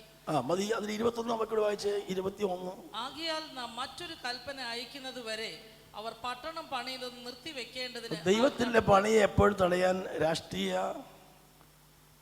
ജാതി, മത, ദേശീയ ശക്തികൾ എപ്പോഴും മുന്നോട്ട് കടന്നു വരും. എൻ്റെ അനുഭവത്തിൽ കഴിഞ്ഞ അത്ര വർഷങ്ങളെ കാസർഗോഡ് പ്രാർത്ഥിക്കുന്ന അറിയാമോ? ഞാൻ ആദ്യം ഒരു വീടെടുത്ത് മുസ്ലിമിൻ്റെ വീടായിരുന്നു. ഞാൻ എൻ്റെ ആ തീഷ്ണതയിൽ എൻ്റെ കൂടെ പ്രവർത്തിച്ച മുസ്ലിം കൺവേർട്സ് ഒത്തിരി പേരുണ്ട്. അലവി, ഹനീഫ, അവരൊക്കെ വിളിച്ചുകൊണ്ട് വന്നു. അവർ വന്ന് താമസിച്ചപ്പോൾ തന്നെ മുസ്ലിംസ് ഇളകി എന്നെ ഇറക്കി വിട്ടു. ഞാൻ എൻ്റെ വൈഫിനെയും മോളെയൊക്കെ 4 പേരുണ്ടേ വന്നു. അന്ന് എനിക്ക് അത്ര അറിയില്ലായിരുന്നു. അവർ വന്ന് ശക്തമായിട്ട് പ്രവർത്തിക്കാൻ തുടങ്ങി. അങ്ങനെ പല വീട് മാറേണ്ടി വന്നു. പലപ്പോഴും പലവിധ എതിർപ്പുണ്ടാകേണ്ടി വന്നു. ചിലപ്പോഴൊക്കെ മർദ്ദനം എടുക്കേണ്ടി വന്നിട്ടുണ്ട്. ഞങ്ങളുടെ പല സ്ഥലങ്ങളിലും ദൈവസഭ കഠിനമായി മർദ്ദിക്കപ്പെട്ടിട്ടുണ്ട്. പക്ഷേ ദൈവകൃപയാൽ ഇപ്പം അത് വളർന്നുകൊണ്ടിരിക്കുക. പണിക്ക് മുടക്കുണ്ടാകും. ഞങ്ങൾ കാസർഗോഡ് പട്ടണത്തിൽ മനോഹരമായിരിക്കുന്ന ഒരു ആലയത്തിന് വേണ്ടി ഒത്തിരി പ്രാർത്ഥിച്ചു, ഒരുപാട് പ്രാർത്ഥിച്ചു. ബാസൽ മിഷൻകാർ അവിടെ വന്നിട്ട് 200 വർഷം മുമ്പ് അവിടെ സ്ഥലം ഒക്കെ ഇഷ്ടംപോലെ എടുത്ത് 2-3 കോമ്പൗണ്ടിലൊക്കെ ഉണ്ടാക്കി പള്ളിയൊക്കെ പണിത് അതെല്ലാം നഷ്ടപ്പെട്ടു പോയി, എല്ലാം മുസ്ലിങ്ങൾ കൊണ്ടുപോയി. അങ്ങനെ ചെറിയൊരു പള്ളി അവിടെ ഉള്ളൂ. മിഷന്മാരുടെ ശവകുടീരങ്ങൾ അവിടെയുണ്ട്. Born in Germany, born in Basel, Switzerland, died in Kasaragod അന്നത്തെ കാലത്ത്. അപ്പോൾ ഞാൻ ചെന്ന് ദൈവത്തിന് പറഞ്ഞു, ദൈവം ഇങ്ങനെയൊക്കെ മിഷന്മാരെ ഇവിടെ നിന്ന് താമസിച്ച് പ്രവർത്തിച്ച സ്ഥലമല്ല, ഇവിടെ ഒരു സ്ഥലം പോലും ഇല്ല, വിശ്വാസികളില്ല, എന്ത് ചെയ്യണം? അങ്ങനെ കുറേ വർഷങ്ങൾ പ്രാർത്ഥിച്ചപ്പോൾ ദൈവം ഒരു ആളോട് പറഞ്ഞു, നീ അദ്ദേഹത്തിന് പറ. എന്നോട് പറഞ്ഞു, മോഹൻ പാസ്റ്റർ ഞാൻ സ്ഥലത്തിന് പൈസ തരാം, സ്ഥലം അന്വേഷിക്കാൻ പറഞ്ഞു. ഞാനങ്ങനെ അന്വേഷിച്ചാൽ ഞാനും റോജി പാസ്റ്റർ പോകുന്ന സമയത്ത് ഒരു മുസ്ലിം ഞങ്ങളെ കണ്ടിട്ട് പറഞ്ഞു, നിങ്ങൾ ഫാദേഴ്സാണോ? ഒരു പരിചയമില്ല, ഒരു സ്ഥലം വേണമെങ്കിൽ ഞാൻ തരാമെന്ന് പറഞ്ഞു. ശ്രദ്ധിക്കാൻ പറ്റുമോ? അപ്പോൾ അത് 2 സ്ഥലം കാണിച്ചു. അത് ടൗണിലെ ഏറ്റവും ഹൃദയഭാഗത്ത്, സാറോടെ വന്നിട്ടില്ല, അത് രാജീവ് സാർ കഴിഞ്ഞ ദിവസം വന്നായിരുന്നു. Town hall, rest house, guest house, municipal council hall, municipal office എല്ലാം ഉള്ള പ്രധാനപ്പെട്ട അതിൻ്റെ ശിരസിലാണ്. അതിലൊരു സ്ഥലം ഞാൻ എടുക്കാമെന്ന് പറഞ്ഞു. അങ്ങനെ എനിക്ക് പണം സ്പോൺസർ ചെയ്യുന്ന ആളോട് ഞാൻ പറഞ്ഞു, സ്ഥലം കിട്ടിയിട്ടുണ്ട്. അപ്പം പറഞ്ഞു അതിൻ്റെ ഡോക്യുമെൻറ്റ്സ് തയ്യാറാക്കി പറഞ്ഞു. ഡോക്യുമെൻറ്റ്സ് നോക്കുമ്പോൾ ബാസൽ മിഷൻ വക സ്ഥലമായിരുന്നു. പണ്ട് ജർമ്മനിയിൽ നിന്ന് ആളുകൾ വന്ന് അവരുടെ കയ്യിൽ സ്ഥലം 6 രൂപയ്ക്ക് വിറ്റതാണ്. അത് കറങ്ങി നമ്മുടെ കയ്യിൽ കിട്ടി. നമുക്ക് 18 ലക്ഷം രൂപയ്ക്ക് വാങ്ങാൻ പറ്റി. നഷ്ടപ്പെട്ട ദൈവം തിരിച്ചു തന്നു. ഹല്ലേലൂയ. ബാസൽ മിഷൻ നഷ്ടപ്പെട്ടത് പയനിയർ മിഷൻ തിരിച്ചെടുത്തു, ഞങ്ങൾ എഴുതിയെടുത്തു. പ്രാർത്ഥനയ്ക്ക് മറുപടി ഉണ്ട് പോലെയുള്ളവരെ. പിടിച്ചു നിൽക്കണം, നെവർ ഗിവ് അപ്പ്, വിട്ടുകളയരുത്, പിടിച്ചു നിൽക്കണം. ഹല്ലേലൂയ. പിന്നെ ദൈവം തക്ക സമയത്ത് ആലയത്തിലുള്ള വഴി ഒരുക്കി തന്നു. നമ്മൾ ആരോടും ഒരു വാക്ക് പോലും പറയാതെ, ഒരു വിസിറ്റ് ചെയ്യാതെ, ഒരു ഇമെയിൽ അയക്കാതെയും അത്ഭുതമായിട്ട് മനോഹരമായ സാറൊന്ന് കണ്ടതാണത്. ഇന്നൊരുപാട് മീറ്റിങ്ങുകൾ നടക്കുന്നുണ്ട്. പണികൾ മുടക്കം വരും. ഞാൻ അവസാനം ബിൽഡിങ് പണിയാനായിട്ട് തീരുമാനിച്ചപ്പോൾ എല്ലാവരും എതിരായി. സകലരും കൂടുതൽ പരാതി കൊടുത്തോട് പണിയാൻ പറ്റില്ല. അങ്ങനെ കളക്ടർ എന്നെ വിളിച്ച് പറഞ്ഞു, നിങ്ങൾക്കിത് പണിയാൻ പറ്റത്തില്ല, ഇവിടെ എല്ലാം എതിർപ്പാണ്. അങ്ങനെ ആൾ ട്രാൻസ്ഫർ ആയി. വേറൊരു ചെറുപ്പക്കാരൻ ഒരു കളക്ടർ വന്നു. അദ്ദേഹം നോർമലി പഴയ ഫയൽസ് എടുത്ത് കൊണ്ടുവന്നില്ലെങ്കിൽ ഒരു പെൻഡിങ് ഫയൽ എടുത്തിട്ട് ഞങ്ങളെല്ലാം വിളിപ്പിച്ചു. എന്താണ് ഈ പ്രശ്നം? ഞാൻ പറഞ്ഞു, ഒരു ബിൽഡിങ് പണിയാൻ വേണ്ടിയാണ്. അപ്പോൾ അവരോടെല്ലാം ചോദിച്ചു, എന്താ പ്രശ്നം? അത് ഇവർ എന്തോ ഒരു പ്രത്യേക ഗ്രൂപ്പാണ് കൈയടിക്കുന്നവരാ വെച്ചാൽ പറഞ്ഞു. സൗണ്ട് പ്രൂഫ് പണിഞ്ഞാൽ കുഴപ്പമില്ലല്ലോ. ഞാൻ പറഞ്ഞു പണിയാം. അതുകൊണ്ട് പറഞ്ഞു, ഞാൻ എഴുതി കൊടുക്കുകയാണെന്ന് അയാൾ ഒപ്പിട്ട് തന്നു. ഹല്ലേലൂയ. ദൈവത്തിന് കഴിയാത്തൊരു കാര്യമില്ല വരെയുള്ളവരെ. ഹല്ലേലൂയ. ഞാൻ പറഞ്ഞു വന്നത്, ഈ ആലയം പണിയുമ്പോൾ കോരശ് രാജാവ് അനുകൂലമായി വിധി കൊടുത്തു. പക്ഷേ പിന്നീട് വന്നപ്പോൾ എതിർപ്പുണ്ടായി. ലോക്കൽ ആളുകൾ, ലോക്കൽ ഗവർണേഴ്സൊക്കെ എതിർപ്പുണ്ടാക്കി. അങ്ങനെ ഈ അർത്ഥശിഷ്ട രാജാവിൻ്റെ കാലത്ത് പണി മുടങ്ങി. ഞാനിനി കൽപ്പന അയക്കുന്നത് വരെ ഇത് പണി നിർത്തിവെക്കാൻ പറഞ്ഞു. അങ്ങനെ ഈ ഓർഡർ കിട്ടിയതനുസരിച്ച് യെരൂശലേം പണി മുടങ്ങി. 24 വാക്യം ഞാൻ ആവർത്തിക്കുക. അങ്ങനെ യെരൂശലേമിലെ ദേവാലയത്തിൻ്റെ പണി മുടങ്ങി. ദേവാലയം ചെറിയൊരു കാര്യമല്ല, വലിയൊരു പണിയാണിത്. ഇപ്പോൾ ഈ മൂവ്മെൻറ്റ് എനിക്കറിയാം. നരസിംഹ സാറിൻ്റെ കാലത്ത് ഇവിടെ നടന്ന വലിയ ശക്തമായ റിവൈവലിൻ്റെ ഫലമാണ് ഈ PM ചർച്ച എന്ന് പറയുന്നത്. ദൈവം അത്ഭുതകരമായിട്ട് ആത്മീയമായിട്ടും അനുഗ്രഹിച്ച ചർച്ചയാണ്. നമുക്കിനി മുന്നോട്ട് പോകണം. ഇതെല്ലാം വലിയ ഉദ്ദേശങ്ങളുണ്ട്. ഇവിടെ പണി മുടങ്ങിപ്പോയി. ബാക്കി പാർസി രാജാവായ ദാര്യാവേശിന്റെ വാഴ്ചയുടെ 2-ാം ആണ്ട് വരെ പണി മുടങ്ങിക്കിടും. അപ്പോൾ രാജക്കമ്മൻ മാറി വരികയാ. ആദ്യത്തെ രാജാവ് കോരശ് പോയി, പിന്നെ അശ്വരോസ് വന്നു, അർത്ഥശിഷ്ട രാജാവ് വരുന്നു. ഇങ്ങനെ ഇപ്പോൾ വേറൊരു രാജാവ് വന്നിരിക്കുന്നു, ദാര്യാവേശ്. അദ്ദേഹത്തിന് 2-ാമത്തെ വർഷം വരെ പണി മുടങ്ങി. ഒരു 18 വർഷം പണി നടന്നില്ല, ഒരു 18 ഇയേഴ്സ്. അങ്ങനെ ദൈവത്തിൻ്റെ അനുമതിയാൽ, രാജാകൽപ്പനയാൽ പണിക്കുള്ള എല്ലാം ചെയ്തെങ്കിലും പണി മുടങ്ങാൻ. സഭയിലും അങ്ങനെ തന്നെയാണ്. നമുക്ക് പലപ്പോഴും നമ്മുടെ വേല എത്ര ശക്തനായ പാസ്റ്ററാണെങ്കിലും, എത്ര ശക്തനാണെങ്കിലും വളരണമെന്നില്ല. എൻ്റെ അനുഭവത്തിൽ പറയാം, നമുക്ക് 10-40 സഭകളുണ്ട്. ഭയങ്കര പോരാട്ടങ്ങളാണ്, പല പ്രയാസങ്ങളാണ്, പ്രതീക്ഷിക്കാത്ത എതിർപ്പുകളാണ്, അകത്തും പുറത്തുമൊക്കെ വരാൻ സാധ്യതയുണ്ട്. അപ്പോൾ പണിക്ക് ഇങ്ങനെ പ്രതിക്ക് ഉണ്ടായിക്കൊണ്ടിരിക്കും. അപ്പോൾ അവിടെ പണി മുടങ്ങി കിടക്കുന്ന സമയത്ത് 5-ാം അധ്യായം 1-ാം വാക്യം വായിക്കാം. എന്നാൽ ഹഗായി പ്രവാചകനും ഇദ്ദോവിന്റെ മകൻ സെഖര്യാവും എന്ന പ്രവാചകന്മാർ യഹൂദയിലും യെരൂശലേമിലുമുള്ള യഹൂദന്മാരോട് തങ്ങളുടെ മേൽ വിളിക്കപ്പെട്ട ഇസ്രായേലിന്റെ ദൈവത്തിന്റെ നാമത്തിൽ പ്രവചിച്ചു. അതാണ് ഉപവാസപാത്ര പ്രത്യേകത. നമ്മൾ ബിൽഡിംഗ് ഉണ്ടെങ്കിലും, എല്ലാ പ്ലാനും പദ്ധതി ഉണ്ടെങ്കിലും, എക്യുപ്മെന്റ്സ് ഉണ്ടെങ്കിലും, ശക്തമായ ആരാധനയും പ്രാർത്ഥനയും ഇല്ലെങ്കിൽ സഭ അടക്കത്തില്ല. പറയുള്ളവരെ, ഈ പണി മുടങ്ങിക്കിടന്ന 18 വർഷമായി മുടങ്ങിക്കിടന്ന ഈ പണി തുടരുവാൻ ദൈവം 2 പ്രവാചകന്മാരെ അയച്ചു. ഹല്ലേലൂയ. ഹഗായി സെഖര്യാവെന്ന് പ്രവചിച്ചു. ഓർഡർ കിടപ്പുണ്ട് അവിടെ. പണിയാൻ പാടില്ല, കൽപ്പന വരുന്നവരെ പണിയാൻ പാടില്ല, പണി മുടങ്ങിക്കിടക്കണം. ഇവരെ പ്രവചിച്ചപ്പോൾ അടുത്ത വാക്യം ശ്രദ്ധിക്കണം. അങ്ങനെ ശെയൽതീയേലിന്റെ മകനായ സെരുബാബേലും യോസാദാക്കിന്റെ മകനായ യേശുവയും എഴുന്നേറ്റ് യെരൂശലേമിലെ ദേവാലയം അവൻ എഴുന്നേറ്റു. ആത്മാവ് സംസാരിക്കുന്നത് ഇങ്ങനെയാ. ഏതെല്ലാം നിലയിൽ ഏതെല്ലാം നിയമപരമായ തടസ്സങ്ങൾ ശത്രു കൊണ്ടുവന്നാലും, വഴികളെല്ലാം അടഞ്ഞു പോയാലും മുടങ്ങിപ്പോയാലും, ആത്മാവിൽ ആരാധിച്ച് ദൈവശബ്ദം കേട്ട് കഴിയുമ്പോൾ നമ്മൾ എഴുന്നേറ്റ് കഴിഞ്ഞാൽ പണി ആരംഭിക്കും. ഹല്ലേലൂയ. ഈ ഉപവാസ പ്രാർത്ഥനയിലൂടെ നമുക്ക് എഴുന്നേറ്റ് പണിയാൻ പ്രിയമുള്ളവരെ. അവർ പ്രവചിച്ചപ്പോൾ എഴുന്നേറ്റു. ഓരോ ദൂത് വരുമ്പോഴും ഓർത്തോളം നമ്മൾ എഴുന്നേൽപ്പിക്കാൻ വേണ്ടിയാ. തളർന്ന കൈകളെ നിവർത്തുവീൻ, കുഴിമുഴുകാലെ നിവർത്തുവീൻ, അല്ലേ വഴി നിരപ്പാക്കുവീൻ, ഓടുവീൻ. ഹല്ലേലൂയ. അവരെ പണിയാൻ തുടങ്ങി. ദൈവത്തിന്റെ പ്രവാചകന്മാർ അവരോട് കൂടെ ഇരുന്നവരെ സഹായിച്ചു. അങ്ങനെ ഈ ദിവസം പ്രാർത്ഥനയും അതുപോലെ ആരാധന ഒന്നിച്ചു പോകണം, പണിയും അതുപോലെ തന്നെ യുദ്ധം ഒന്നിച്ചു പോകണം. അങ്ങനെ വരും പ്രശ്നമുണ്ടായി. ഇനി അതിന്റെ 3-ാം വാക്യത്തിന്റെ 2-ാം ഭാഗം, ഈ ആലയം പണിവാനും ഈ മതിൽ കെട്ടുവാനും നിങ്ങൾക്ക് ആർ കൽപ്പന തന്നു എന്ന് ചോദിച്ചു. എവിടെ ഓർഡർ? എവിടെ നിരോധിച്ചതല്ലേ? ഇവിടെ ഇന്ത്യയിലും പല സംസ്ഥാനങ്ങളിലൊക്കെ അങ്ങനെ ഓർഡർ വന്നിട്ടുണ്ട്. ഞാൻ പറഞ്ഞ UP ഞാൻ പല പ്രാവശ്യം പോയിരുന്നു. അവിടെ നിരോധനമാണുള്ളത്. പക്ഷെ അവിടെ ഞാൻ പോയപ്പോൾ അവർ പറഞ്ഞത് ഞങ്ങൾക്ക് കഴിഞ്ഞ 2 വർഷത്തിനകം 2 ലക്ഷം പേര് ധാരപ്പെടുത്തിയെന്നാണ്. ഹല്ലേലൂയ. ആർക്കും അറിയില്ലത്. അപ്പോൾ ശത്രുവിൻ്റെ കൊണ്ടയ്ക്ക് നമുക്കറിയാം. ഈ ബൈബിൾ പ്രിന്റ് ചെയ്യുന്നത് ചൈനയിലാണ്. ചൈന നിരീശ്വര രാജ്യമാണ്, ഇല്ലേ? ഏത്യസ്റ്റ് ആളുകൾ. പക്ഷേ ലോകത്തിൽ ഏറ്റവും കൂടുതൽ ബൈബിൾ പ്രിന്റ് ചെയ്യുന്നത് ചൈനയിലാണ്, അമിറ്റി പ്രിന്റിംഗ് ഹൗസിലാണ്. നോക്കണം, ദൈവത്തിന് കഴിയാത്ത കാര്യമില്ല. ഞാൻ കഴിഞ്ഞിടയ്ക്ക് ഇന്തോനേഷ്യ വരെ പോയിരുന്നു. ജക്കാർത്തയിൽ ഒരു വേൾഡ് പ്രയർ അസംബ്ലിക്ക് പോയതാണ്. ലോകത്തിലെ ഏറ്റവും വലിയ ഇസ്ലാമിക് രാജ്യം ഇന്തോനേഷ്യയാണ്. അവിടെ ചെന്നപ്പോൾ അത്ഭുതപ്പെട്ടു പോയി. ഒരു വലിയ 11 നില ബിൽഡിംഗ്, അത് നിറച്ചും 24 മണിക്കും പ്രാർത്ഥനയാണ്, പ്രയർ ടവർ. എവിടെയാണെന്ന് ഇസ്ലാമിക രാജ്യ തലസ്ഥാനത്ത് അവർ പ്രാർത്ഥിച്ചുകൊണ്ടിരിക്കുക. കാരണം കുറച്ച് നാൾ മുമ്പ് അവിടെ വലിയ പഠനമുണ്ടായി. ക്രിസ്ത്യൻസിനെ തലവെട്ടി അന്നത്തെ സുഹാർത്ത് എന്ന് പറയുന്ന ഒരു ക്രൂരനായ ഭരണാധികാരി പഠനത്തെ പ്രദർശിപ്പിച്ച സ്ഥലമാണ്. പക്ഷെ ദൈവത്തിൻ്റെ കരം പ്രവർത്തിച്ചു. സുനാമി അയച്ചു. സുനാമിയിൽ 2 ലക്ഷം പേര് 3 ലക്ഷം ഇങ്ങനെ നശിക്കാൻ അയാൾ പറഞ്ഞ് പ്രാർത്ഥിച്ചോളാൻ പറഞ്ഞു. അങ്ങനെ പ്രാർത്ഥനയുടെ വലിയൊരു ചങ്ങലയുണ്ടായി. ഇന്തോനേഷ്യ മുഴുവൻ ചെയിൻ പേരായി. തൽഫലമായി സുഹാർത്ത വീണു. ജനാധിപത്യ ഗവൺമെൻറ് വന്നു. അവിടെ മനോഹരമായ ആലയങ്ങൾ ഒത്തിരി ഉണ്ട്. അവിടെ ഞാൻ പോയ സ്ഥലത്ത് ജക്കാർത്തയിലുള്ള വലിയ അവിടെ 10,000 പേർക്ക് ആലയമുണ്ട്. 11 നിലയുള്ള വലിയ പ്രാർത്ഥനാലയം. ഓരോ നിലയിലും പ്രാർത്ഥനയാണ്. ഇന്ത്യയുടെ ഭൂപടം. We are praying for India. എവിടെയാണെന്നറിയാം? ശത്രുവിന്റെ കോട്ടയ്ക്കകത്ത്. ഹല്ലേലൂയ. ദൈവമക്കളെ ഓർക്കണേ. ഹെരോദാവ് പത്രോസിനെ കൊല്ലുവാൻ വേണ്ടി തടവിലാക്കി ഇരിക്കുമ്പോൾ സഭ പ്രാർത്ഥിച്ചപ്പോൾ അവന്റെ മേൽ ദൈവത്തിന്റെ ന്യായവിധി വന്നു. ഹെരോദാവിന്റെ വേര് പറിച്ചെടുത്തു. യേശുവിനെ കൊല്ലുവാനും യോഹന്നാനെ തലവെട്ടുവാനും യാക്കോബിനെ കൊല്ലുവാനും പത്രോസിനെ കൊല്ലുവാനും പറഞ്ഞിട്ട് ഹെരോദാവ് അവസാനിച്ചവിടെ. പിന്നെ ഹെരോദാവ് ഇല്ല. അവന്റെ വീട്ടിൽ വളർന്ന മനായേൽ സഭയിൽ നിന്ന് പ്രാർത്ഥിച്ച് ആരാധിച്ചുകൊണ്ടിരിക്കുക. ഹല്ലേലൂയ. ഓ ബാബാ, ഇന്ത്യ അത്ഭുതം ചെയ്യാൻ പോകുകയാണുള്ളവരെ. പ്രാർത്ഥിക്കാം. ഈ സഭയ്ക്കകത്ത് ചില ശൗലുമാർ കടന്നു വരട്ടെ. പ്രാർത്ഥിക്കുന്ന സഭയ്ക്കകത്ത് ചില സന്ദർശിക്കട്ടെ.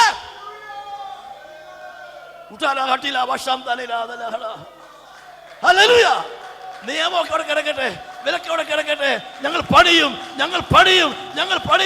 ഏത് രാജാവ് കൽപ്പിച്ചാലും ഏത് വിലക്ക് വന്നാലും ഞങ്ങൾ പണിയും. ഞാൻ എന്റെ സഭയെ പണിയും. ഒരു ശക്തിക്ക് തടയാൻ പറ്റുന്നില്ല.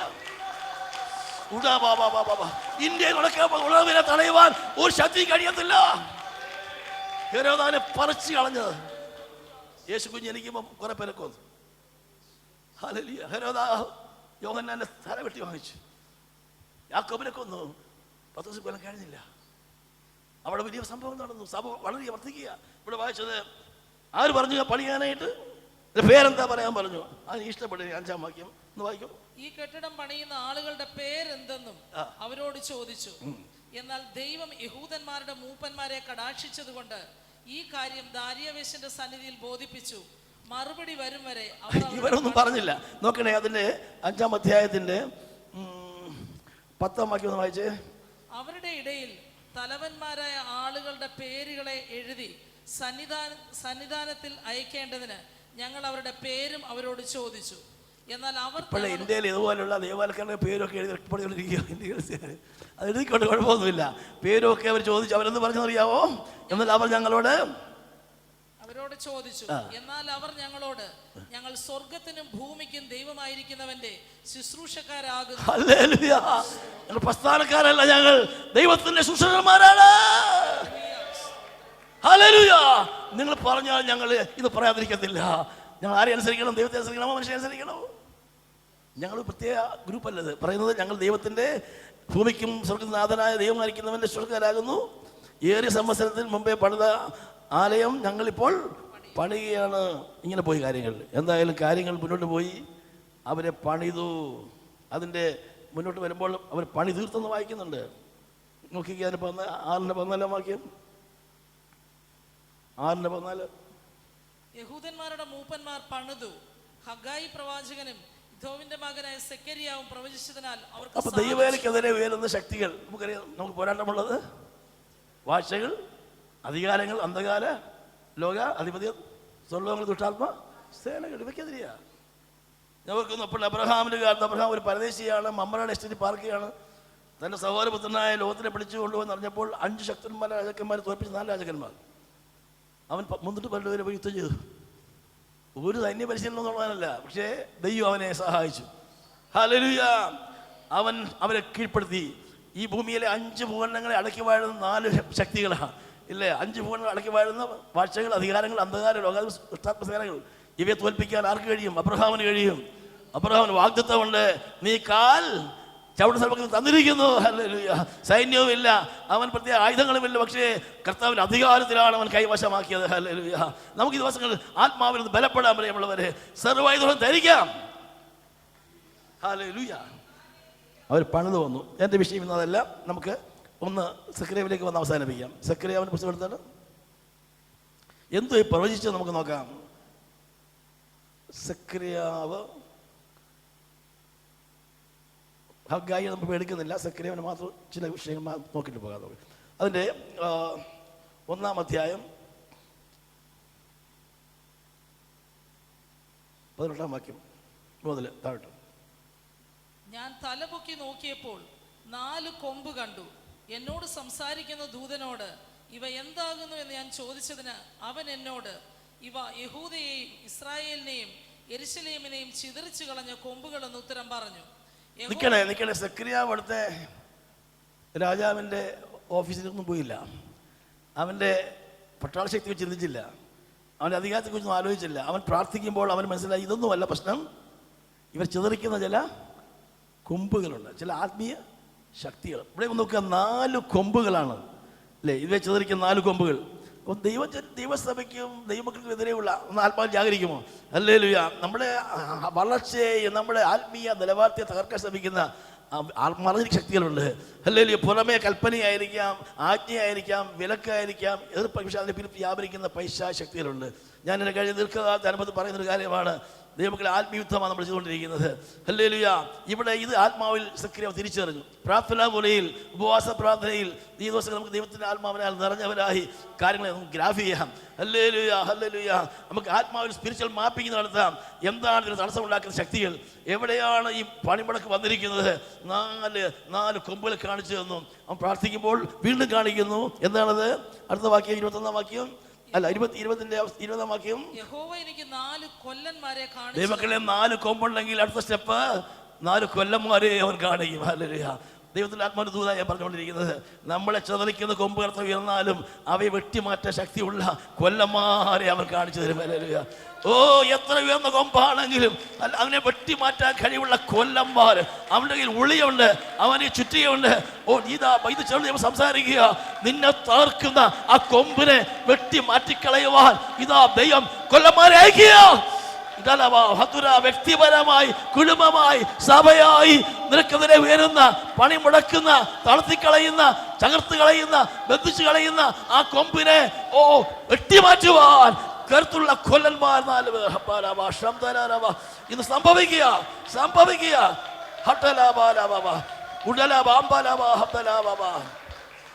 തകർക്കും നീ ദുഷ്ടഭുജത്തെ, ഉടയ്ക്കും നീ നീചപാത്രത്തെ. തകർക്കും നീ ദുഷ്ടഭുജത്തെ, ഉടയ്ക്കും നീ നീചപാത്രത്തെ. സിയോൻ പുത്രി ആർക്കുക, എന്നും സ്തുതി പാടുക, നിന്റെ രാജരാജനെഴുന്നള്ളാറാ. സിയോൻ പുത്രി, ഹല്ലേലൂയ, ആത്മാവ് പാടിയാണ്, പാടുക നിന്റെ രാജരാജൻ. പീഡിതനോരഭയസ്ഥാനം, സങ്കടങ്ങളിൽ നൽകുന്നത്, പീഡിതനോരഭയസ്ഥാനം. ഞാൻ കുലുങ്ങുകിൽ ഒരു നാളും വീഴില്ല എൻ്റെ യേശുവൻ്റെ. ചേർന്ന് പാടിയാണ് ധൈര്യമായി, പേടിക്കല്ലേ. കുലുങ്ങുകില്ല, ഒരു നാളും വീഴില്ല, എന്റെ യേശുവന്റെ കൂടെയുള്ളതാ. പൂർണ്ണ ഹൃദയത്തോടെ ഞാൻ സ്തുതിക്കും, നിന്റെ അത്ഭുതങ്ങളെ ഞാൻ വർണ്ണിക്കും. പൂർണ്ണ ഹൃദയത്തോടെ ഞാൻ സ്തുതിക്കും, നിന്റെ അത്ഭുതങ്ങളെ ഞാൻ വർണ്ണിക്കും. സിയോൻ പുത്രി ആർക്കുക എന്നും സ്തുതിച്ച്, നിന്റെ രാജരാജൻ എഴുന്നള്ളാറായി. ഞാൻ സന്തോഷിച്ചിടും എന്നു സ്തുതി പാടിടും, എന്നെ സൗഖ്യമാക്കി വീണ്ടെടുത്തതാ. ഞാൻ സന്തോഷിച്ചിടും എന്നും സ്തുതി പാടിടും, എന്നെ സൗഖ്യമാക്കി വീണ്ടെടുത്തതാ. പൂർണ്ണ ഹൃദയത്തോടെ ഞാൻ സ്തുതിക്കും, നിന്റെ അത്ഭുതങ്ങളെ ഞാൻ വർണ്ണിക്കും. പൂർണ്ണ ഹൃദയത്തോടെ ഞാൻ സ്തുതിക്കും, ഘോഷത്തോടെ ആരാധിച്ചാണ്. നിന്റെ അത്ഭുതങ്ങളെ ഞാൻ വർണ്ണിക്കും. ഞാൻ സന്തോഷിച്ചിടും എന്നു സ്തുതി പാടിടും, എന്നെ സൗഖ്യമാക്കി വീണ്ടെടുത്തതാ. നാം സന്തോഷിച്ചിടും എന്നും സ്തുതി പാടിടും, എന്നെ സൗഖ്യമാക്കി വീണ്ടെടുത്തതാ. എന്റെ പ്രിയൻ വാനിൽ വരാറായി, കാഹളത്തിൻ ധ്വനി കേൾക്കാറായി. എന്റെ പ്രിയൻ വാനിൽ വരാറായി, കാഹളത്തിൻ ധ്വനി കേൾക്കാറായി. മേഘധ്വനി മുഴങ്ങും ദൂതരാത്തു പാടിടും, നാമും ചേർന്നു പാടുന്നു. ഹല്ലേലൂയ. മേഘധ്വനി വർഷം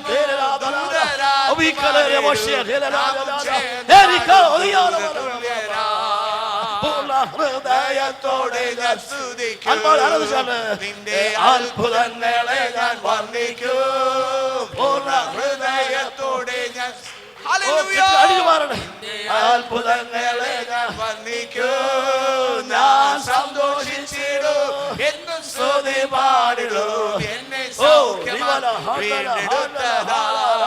ഞാൻ സന്തോഷിച്ചിടും എന്നും സ്തുതി പാടിടും, എന്നെ സൗഖ്യമാക്കി. പീഡിതനോരഭയസ്ഥാനം സങ്കടങ്ങളിൽ നൽകുന്ന ചില പീഡനങ്ങൾ അകന്നു പോകട്ടെ, ചില പീഡനങ്ങൾ അവസാനിക്കട്ടെ. ആത്മജീവിതത്തെ പീഡിപ്പിക്കുന്ന ചില പീഡകന്മാരെ ഓടിപ്പോകട്ടെ. ഞാൻ കുലുങ്ങുകില്ല, ഒരു നാളും വീഴില്ല, എന്റെ യേശു എന്റെ കൂടെ ഉള്ളവരാ. ഞാൻ കുലുങ്ങുകില്ല, ഒരു നാളും വീഴില്ല, എന്റെ യേശു എന്റെ കൂടെയുള്ളതാ. ആമേൻ, ഹല്ലേലൂയ. Oh Jesus. ഈ പാട്ട് എഴുതിയത് ജോസഫ് കെ മാത്യു പറയുന്നൊരു പാസ്റ്റർ, ഐപിഎസിൽ വലിയൊരു പാസ്റ്ററാണ്.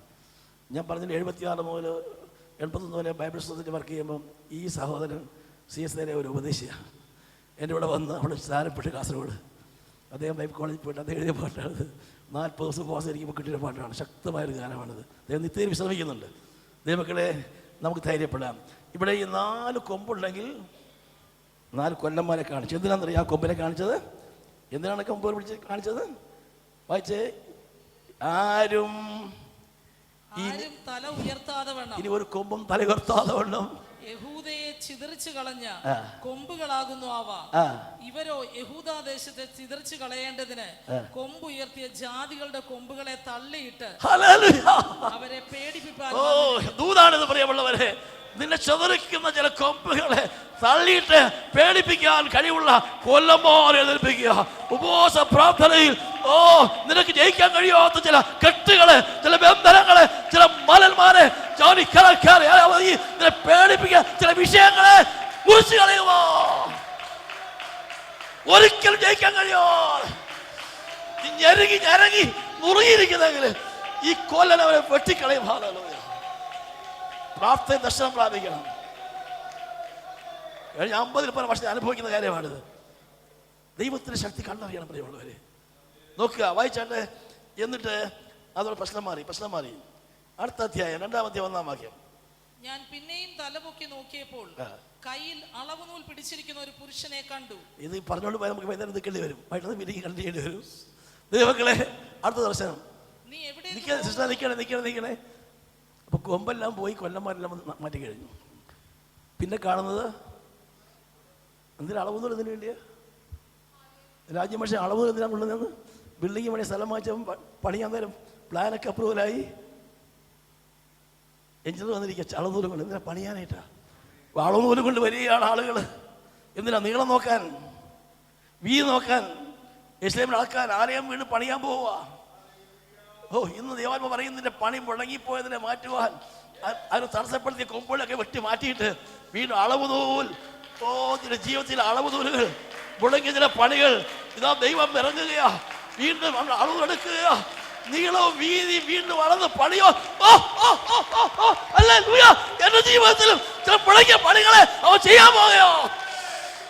ഓ, തടഞ്ഞ ശക്തികളെ അവൻ തകർത്ത് മാറ്റിയിരിക്കുന്നു. ഈ പണിയെ മുടക്കുവാൻ നിനക്ക് കഴിയുകയില്ല. അളവ് നൂലും കൊണ്ടുവരികയാ. ദൂതാപുരമുള്ളവരെ, നിന്നെ വീണ്ടും പണിയോ. ഈ പണി എന്നേക്ക് മുടങ്ങി പോകത്തില്ല. 18 വർഷം മുടങ്ങി പോയെങ്കിൽ ഇതാ വീണ്ടും പണിയാൻ പോവുകയാ. അവൻ അത് പൂർത്തീകരിക്കുന്നവനാ. അവൻ തുടങ്ങിയെങ്കിൽ അത് പൂർത്തീകരിക്കുന്നവനാ. നിന്നെ വിളിച്ചവൻ വിശ്വാസത്തിലാ, തള്ളിക്കളയുന്നവനല്ല. അവൻ പണിയും പണിയും. ഹല്ലേലൂയ! 25ാമത്തെ വർഷം പുതുക്കപ്പെട്ട വർഷമാ. ഈ ഉപവാസ പ്രാർത്ഥന വീണ്ടും അളവ് പിടിക്കുന്ന ദിവസങ്ങളോ. പണി മുടങ്ങിയെങ്കിൽ ഇതാ അളവ് പിടിക്കാൻ പോവുകയാ. ശുശ്രൂഷ മണ്ഡലങ്ങളിൽ പിന്നെയും ചില അളവ് നൂലുകൾ, ചില വീതി നീളമടക്കുവാനായി പോരാ.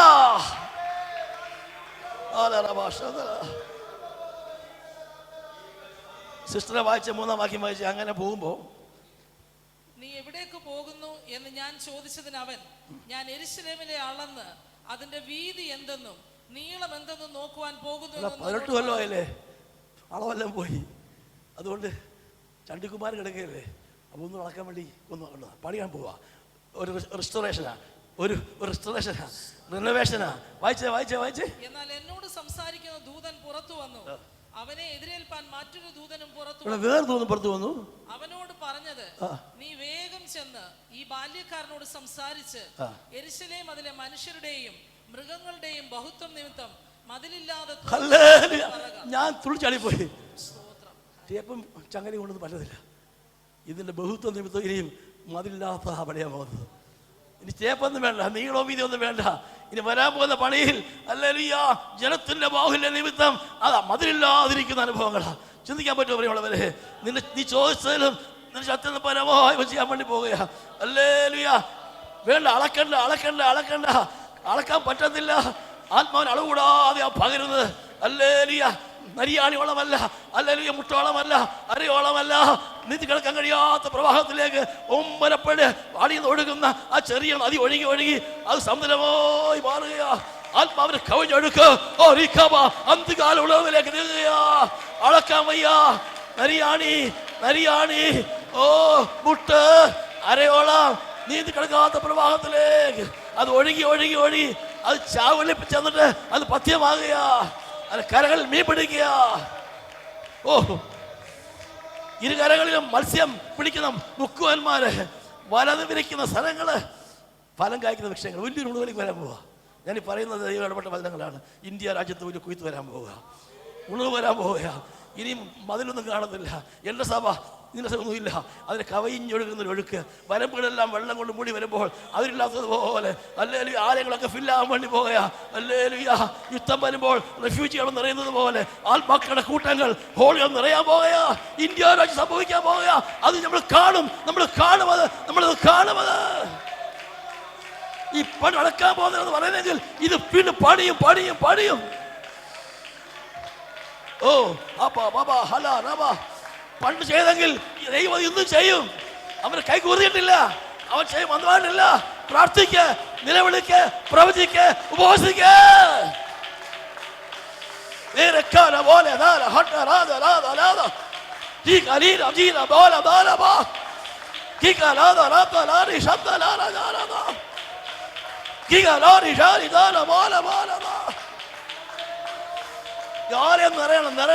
നിറയണം.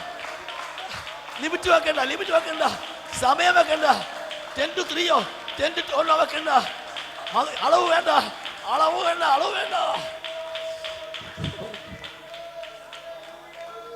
ഹല്ലേലൂയ. അങ്ങനെ അങ്ങോട്ട് പോവുക, അങ്ങനെ അങ്ങ് പോവുക. ഞാൻ ആ ഭാഗം വിടുക. മൂന്നാമത്തെ സ്റ്റേജായി. ഇനി മൂന്നാമത്തിലേക്ക് വരാം. മൂന്നാമത്തെ ഞാൻ 3-4 പറഞ്ഞിട്ട് അവസാനിപ്പിക്കാം. പ്രാർത്ഥിക്കാം. യെസ്, 3-ാം അധ്യായം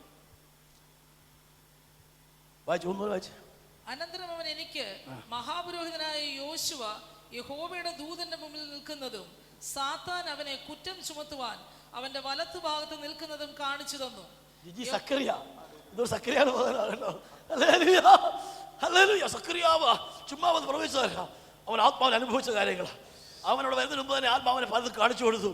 1-ാം അധ്യായത്തിലെ പ്രതിസന്ധികൾ, അത് കഴിഞ്ഞ് കാണുന്ന അതിന് തകർക്കുന്ന ചില കൊല്ലന്മാര്, അത് കഴിഞ്ഞ് പ്രവണികൾ ആരംഭിക്കുന്ന ചില തുടക്കങ്ങൾ, അത് കഴിഞ്ഞ് ഇനി പണിയുടെ മുമ്പിൽ ഒന്നും പേടിക്കേണ്ട, നിന്റെ പരിധിക്കപ്പുറമായ പണിയാൻ വേണ്ടി പോവുകയാണ്. അത് കഴിഞ്ഞിട്ട് ഇപ്പം വ്യക്തിപരമായ ദൂതിലേക്ക് വരിക. യോശുവയെ കാണിച്ചു കൊടുത്തു. യോശുവ എങ്ങനെ നിൽക്കുന്നു? സിസ്റ്റർ മുതൽ വായിച്ചേ, എങ്ങനെ നിൽക്കുന്നു? അനന്തരം അവൻ എനിക്ക് മഹാപുരോഹിതനായ യോശുവ യഹോവയുടെ ദൂതന്റെ മുമ്പിൽ നിൽക്കുന്നതും സാത്താൻ അവനെ കുറ്റം ചുമത്തുവാൻ. ഒരു മർമ്മം ഞാൻ പറയാം. എന്താ പണി നടക്കാത്തത്? ആരെ പിടിച്ചു? വാ, ആ പുള്ളി എന്താ ചെയ്യേണ്ട ആളാ? മധ്യസ്ഥ പദ്ധതിയുടെ ആളാ. പുള്ളിക്ക് അനങ്ങാൻ വയ്യ. എന്നുവെച്ചാൽ സഭയുടെ പ്രാർത്ഥന പോയി, ഉപവാസമില്ല, പ്രാർത്ഥനയില്ല, മധ്യസ്ഥതയില്ല. മഹാപുരോഹിത ശുശ്രൂഷ നിന്ന് പോയി. പണിയാൻ വേണ്ടി വന്ന മഹാപുരോഹിതൻ യോശുവ, രണ്ടും ശരിയാണ്. യോശുവൊക്കെ ഒന്ന് തന്നെയാണ്. യോശുവയുടെ വസ്ത്രം മുഷിഞ്ഞതുകൊണ്ട് സാത്താൻ ചെയ്യുന്നവനെ ഇന്ന് പ്രാർത്ഥിക്കാൻ ഭാഗ്യമില്ല. ഇന്ന് പോകുന്നില്ല, പ്രാർത്ഥിക്കാൻ പറ്റുന്നില്ല. അത്ര കുറ്റം പറയുക, നീയും വലിയ നല്ലവരൊന്നുമല്ല. പ്രാർത്ഥനയുടെ കുറവ്. പ്രിയ ജിജിയുടെ വല്യപ്പച്ചൻ്റെ കാര്യം ഓർക്കുന്നുണ്ട്. അവരുടെ കാലങ്ങളിൽ, ആരംഭ കാലങ്ങളിൽ എന്തൊരു തീപ്പൊരിയായ ശുശ്രൂഷകളാ. അന്ന് സ്വന്തമായി കിടക്കാൻ ഇടമില്ലാത്ത കാലങ്ങൾ. ഞങ്ങൾക്ക് ചെറിയ പുല്ലുപരയായിരുന്നു, അല്ലെങ്കിൽ ഓലപ്പുരയായിരുന്നു. അവിടെ വന്നിരുന്ന് പ്രാർത്ഥിക്കാൻ എനിക്ക് ഓർമ്മയുണ്ട്. അന്ന് നിങ്ങൾ വലിയ കൃഷിക്കാരാണെന്ന്, വലിയ ബിൽഡിംഗ് ഒന്നും പണിതില്ലെങ്കിലും ധാരാളം ആഹാരമൊക്കെ ഉണ്ടായിരുന്നു, നിലങ്ങളുണ്ടായിരുന്നു. അന്ന് കാലം ഓർക്കുകയാണ്. വിശ്രമമില്ലാത്ത ദൈവപ്രവർത്തന കാലഘട്ടങ്ങളായിരുന്നു. ഇവിടെ വായിക്കുന്നത്, ഇവിടെ എന്താ നമ്മൾ കണ്ടത്? യോശുവയ്ക്ക് പ്രാർത്ഥിക്കാൻ വയ്യ. ശത്രു 2 തരത്തിലാണ് തടയുന്നത്. ഒന്ന്, പണി നടക്കുവാൻ കഴിയാതെ വണ്ണം എന്താ പ്രാർത്ഥനയെ കെടുത്തിക്കളയുക. പ്രോഗ്രാമുകളുണ്ട്, ചടങ്ങുകളുണ്ട്, അല്ലേ, താരന്ത് പരിശോധനയുണ്ട്, മറ്റ് മീറ്റിങ്ങുകളൊക്കെ ഉണ്ട്. പക്ഷേ പ്രാർത്ഥന നിന്ന് പോകുന്നു.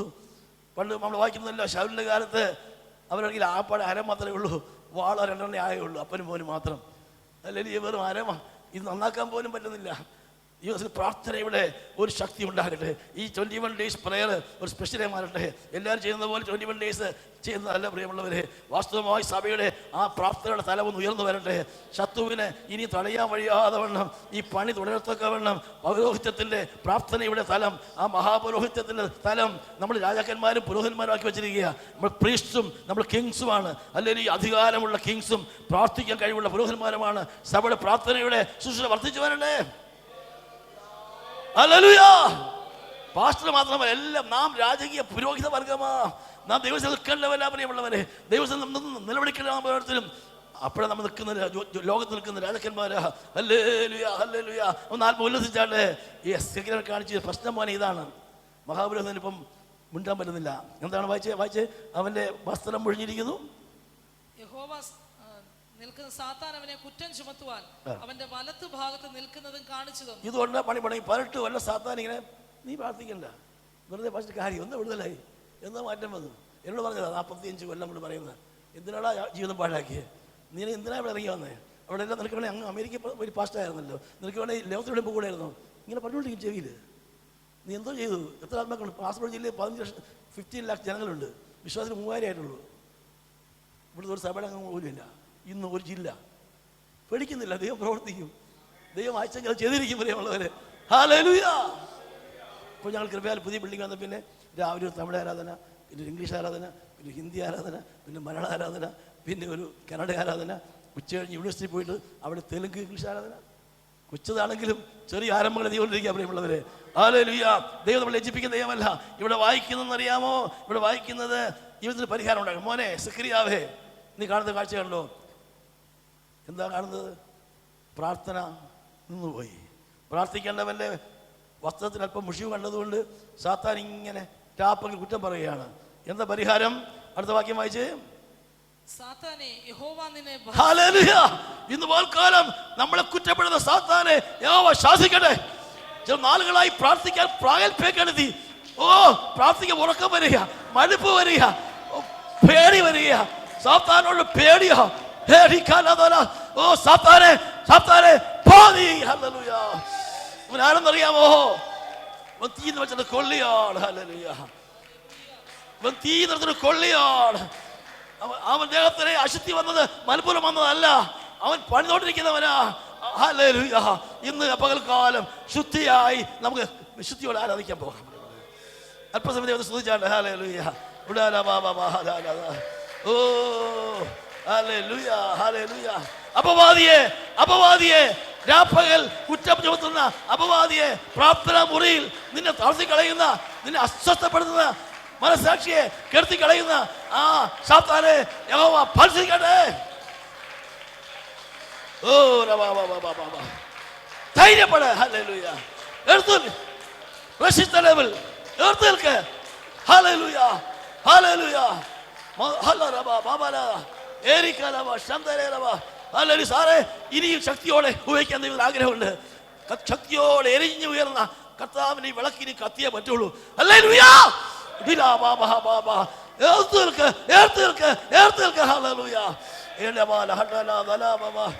ശത്രുവോട് എതിർക്കുവാൻ, ജയം നേടുവാൻ, ആത്മാവിൽ ശക്തി സംഭരിക്കുവാൻ. ശത്രുവോട് എതിർക്കുവാൻ,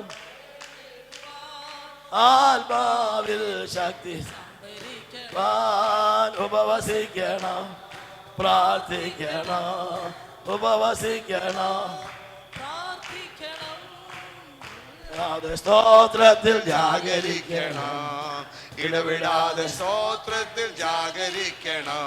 ഓ സത്യത്തിന്റെ പാതയിൽ സ്നേഹത്തിൻ കൊടിയുമായി സാക്ഷികൾ സമൂഹമേ മുന്നേറിടാം. സത്യത്തിന്റെ പാതയിൽ സ്നേഹത്തിൻ കൊടിയുമായി സാക്ഷികൾ സമൂഹമേ മുന്നേറിടാം. ആത്മാവിൻ സർവായുധങ്ങൾ നാം ധരിക്കണം, വിശ്വാസമാം പരിചയം നേടണം. ആത്മാവിൻ സർവായുധങ്ങൾ നാം ധരിക്കണം, വിശ്വാസം അരയ്ക്കു സത്യവും നീതി കവചവും. ആമേൻ. അരയ്ക്കു സത്യവും എല്ലാ തലമുറകളിലുള്ള സകല ശാപങ്ങളും മുറിഞ്ഞു പോകട്ടെ. അവിടെ ഭാവി തടയുന്ന എല്ലാവിധമായ എതിർപ്പുകളും മാറി പോകട്ടെ.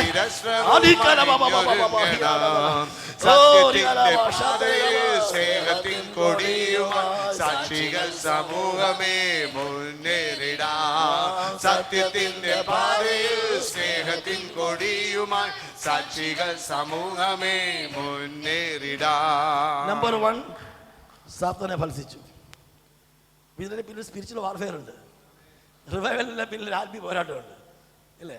ഇപ്പൊ ഇനി അടുത്ത് നോക്കി, റിസൾട്ട് നോക്കി, അടുത്ത പരിപാടി നോക്കി. ഇവൻ തീയിൽ നിന്ന് വലിച്ചെടുക്കപ്പെട്ട, പോട്ടെ 4-ാം വാക്യം വായിച്ചാൽ മതി. അവൻ തന്റെ മുമ്പിൽ നിൽക്കുന്നവരോട് മുഷിഞ്ഞ വസ്ത്രം അവങ്കിൽ നിന്ന് നീക്കിക്കളവിൻ എന്ന് കൽപ്പിച്ചു. അപ്പൊ ഒന്നാമത്തെ പരിപാടി മുഷിഞ്ഞ ക്ലെൻസിങ്.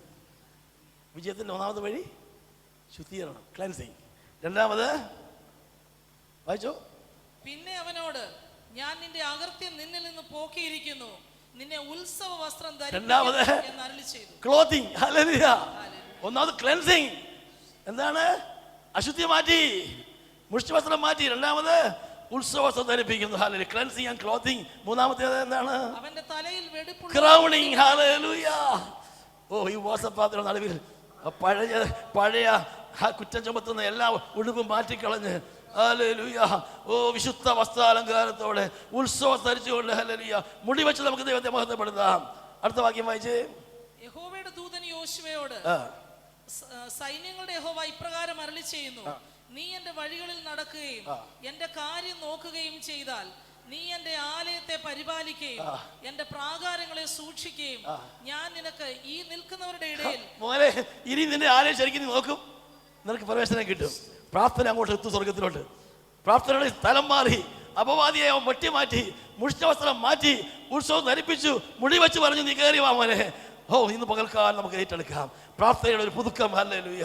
കുറ്റബോധത്തിന്റെ കീറിപ്പറഞ്ഞ വസ്ത്രം പറിച്ചു കഴിഞ്ഞിട്ട് വിശുദ്ധിയുടെ അലങ്കാരം ധരിച്ചുകൊണ്ട് നമുക്ക് ദൈവത്തെ ആരാധിക്കാം.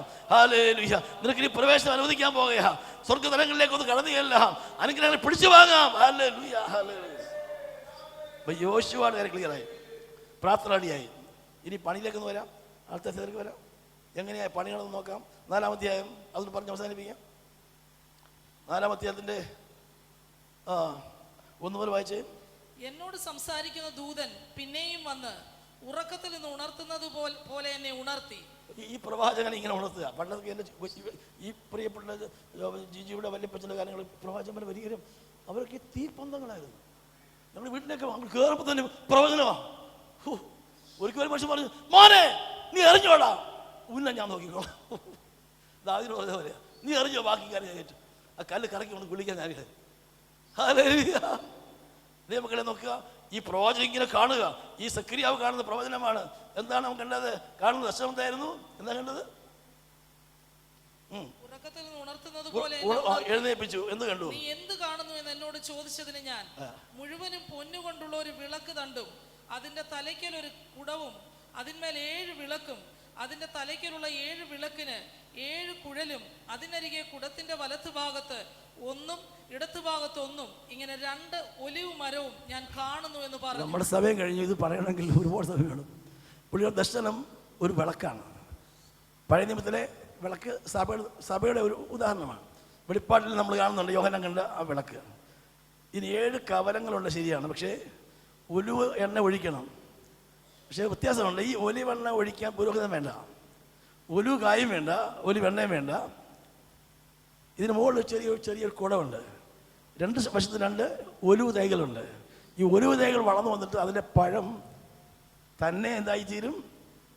എണ്ണയെ മാറി പൈപ്പിലൂടെ എവിടെ വരും? കുടത്തി വരും. കുടത്തി ഓരോ പൈപ്പിലൂടെ ഈ കവരത്തിലേക്ക് പോകും. വല്ല മനസ്സിലായോ? ഒരു ചടങ്ങും കൂടാതെ, ഒരു തടസ്സവും കൂടാതെ തന്നെത്താനുള്ള ആത്മാവിനെ പകർച്ചയ. പണ്ട് പുരോഹിതന് അത് പറിച്ചെടുത്ത് അതിനെ ഇടിച്ചെടുത്ത് തെളിച്ചെടുത്ത് ഇങ്ങനെ ഒഴിച്ച് പിന്നെയും കന്തിരി വെട്ടി മാറ്റി ഒഴിക്കണം. ഇതൊന്നും ആവശ്യമില്ല. ദൈവത്തിന് ആലയം പണിക്ക് വരാൻ പോകുന്ന ഒഴുക്കെന്ന് പറയുന്നത് തടയാനാവാത്ത ഒഴുക്കാണ്. ഈ 2 ഒലിവ് വൃക്ഷം വളർന്നു നിൽക്കുക, അതിൽ നിന്നിങ്ങനെ ഒഴുകുന്ന വലിയൊരു ഒഴുക്ക്. അതുകൊണ്ടാണ് പറഞ്ഞത്, എടാ മോനെ പറ, സൈന്യത്താലുമല്ല ശക്തിയാലുമല്ല, എൻ്റെ ആത്മാവില ഇടതടവില്ലാത്തൊരു നദി പോലെ ഒഴുകുന്ന അഭിഷേകത്തിൻ്റെ ഒഴുക്കാണത്. അതിന് തൈ വേണ്ട, അതിന് കാ വേണ്ട, അതിന് പുരോഹിതം വേണ്ട. അതിങ്ങനെ പൈപ്പിലെന്നവോ ഒഴുകി ഒഴുകി ഒഴുകി ഒഴുകി ആ കവരവിളക്ക്, ആ കവര കെട്ടുപോകാതെ ഇനി തടയാൻ പറ്റത്തില്ല. ഇനി അത് കെട്ടുപോകത്തില്ല. ദൈവമക്കളെ, ഇതിന്റെ വിളക്ക് കെട്ടുപോകത്തില്ല, എണ്ണ വട്ടി പോകത്തില്ല. ആത്മാവിന്റെ ഒഴുക്കിലേക്ക് വരാൻ പോകയോ? യേശുവാകുന്ന ആ നല്ല ഒലിവിൽ നിന്നുള്ള പരിശുദ്ധാത്മാവിന്റെ നല്ല ഒലിവല്ല, സഭയാകുന്ന വിളക്കിലേക്ക് ഒഴുകിക്കൊണ്ടിരിക്കുക. ഒരു തടവില്ല. അതുകൊണ്ടുള്ള റിസൾട്ട് അറിയാമോ? എന്താ റിസൾട്ട് അറിയാമോ? സൈന്യത്താലുമല്ല, ഇതാ അതിന്റെ കോൺടെക്സ്റ്റ്. ഇനി സൈന്യവും ശക്തിയൊന്നും വേണ്ട. യോശുവ നിന്റെ ഉടുപ്പ് മാറ്റി നല്ല വസ്ത്രം ധരിച്ച് നീ കയറി പ്രാർത്ഥിച്ചു. 2ാമത് നീ ചുമ്മാ നിന്നാൽ മതി, ഇതാ എണ്ണ ഒഴുകി വരിക. ഹല്ലേലൂയ. ബാക്കി കാര്യം ഞാൻ ഏറ്റു. എന്നിട്ട് എങ്ങനെ നടക്കുന്നത്? എൻ്റെ ആത്മാവിനാൽ അത്രയും. 4-ാം വാക്യം വായിച്ചേ. 4ആണോ? അല്ലല്ലോ, 4അല്ല, 6-ാം വാക്യം. അവൻ എന്നോട് ഉത്തരം പറഞ്ഞത് എന്തെന്നാൽ, സോറി 7 സെരുബാബേലിന്റെ മുൻപിലുള്ള മഹാപർവ്വതമേ, നീ ആർ? നീ സമഭൂമിയായി തീരും. അതിന് കൃപ കൃപ എന്ന വാക്ക് ഇടയ്ക്കിടയ്ക്ക് മുറിച്ചെടുക്കാറുണ്ട്. മുറിക്കരുത്. ഇങ്ങനെ ആത്മാവിന് ഒഴുക്ക് വന്നു കഴിഞ്ഞപ്പോഴത്തേക്ക് പറയാം, എടാ പർവ്വതമേ നീ ആരാ? ഇവിടെ പുരോഹിതന് പ്രാർത്ഥിക്കാൻ കഴിയുന്നില്ല. അതുകൊണ്ട് പണി മുടങ്ങി പോവുക. ഇപ്പൊ പുരോഹിതൻ ലെവലായി. ഇപ്പൊ എണ്ണ ഒഴുകുകയാണ്. ഇപ്പൊ പറയും, ഇനി മഹാപർവ്വതമേ നീ ഒന്ന് ഏറ്റെടുക്കാമോ? എൻ്റെ മുമ്പിൽ എൻ്റെ ആത്മീയ തടയുന്ന പർവ്വതങ്ങൾ മല പോ നിൽക്കുന്നെങ്കിൽ നീ ഇനി ആരാണ്? സൈന്യം കൊണ്ടുമല്ല, ശക്തി കൊണ്ടുമല്ല, എൻ്റെ ആത്മാവിനാൽ നീ പാറ്റാവും. ഹല്ലേലൂയ. ഇന്ന് പകൽക്കാലം വ്യക്തി ജീവിതങ്ങളിൽ ചില മലകൾ മാറിപ്പോകാൻ പോവുകയാ.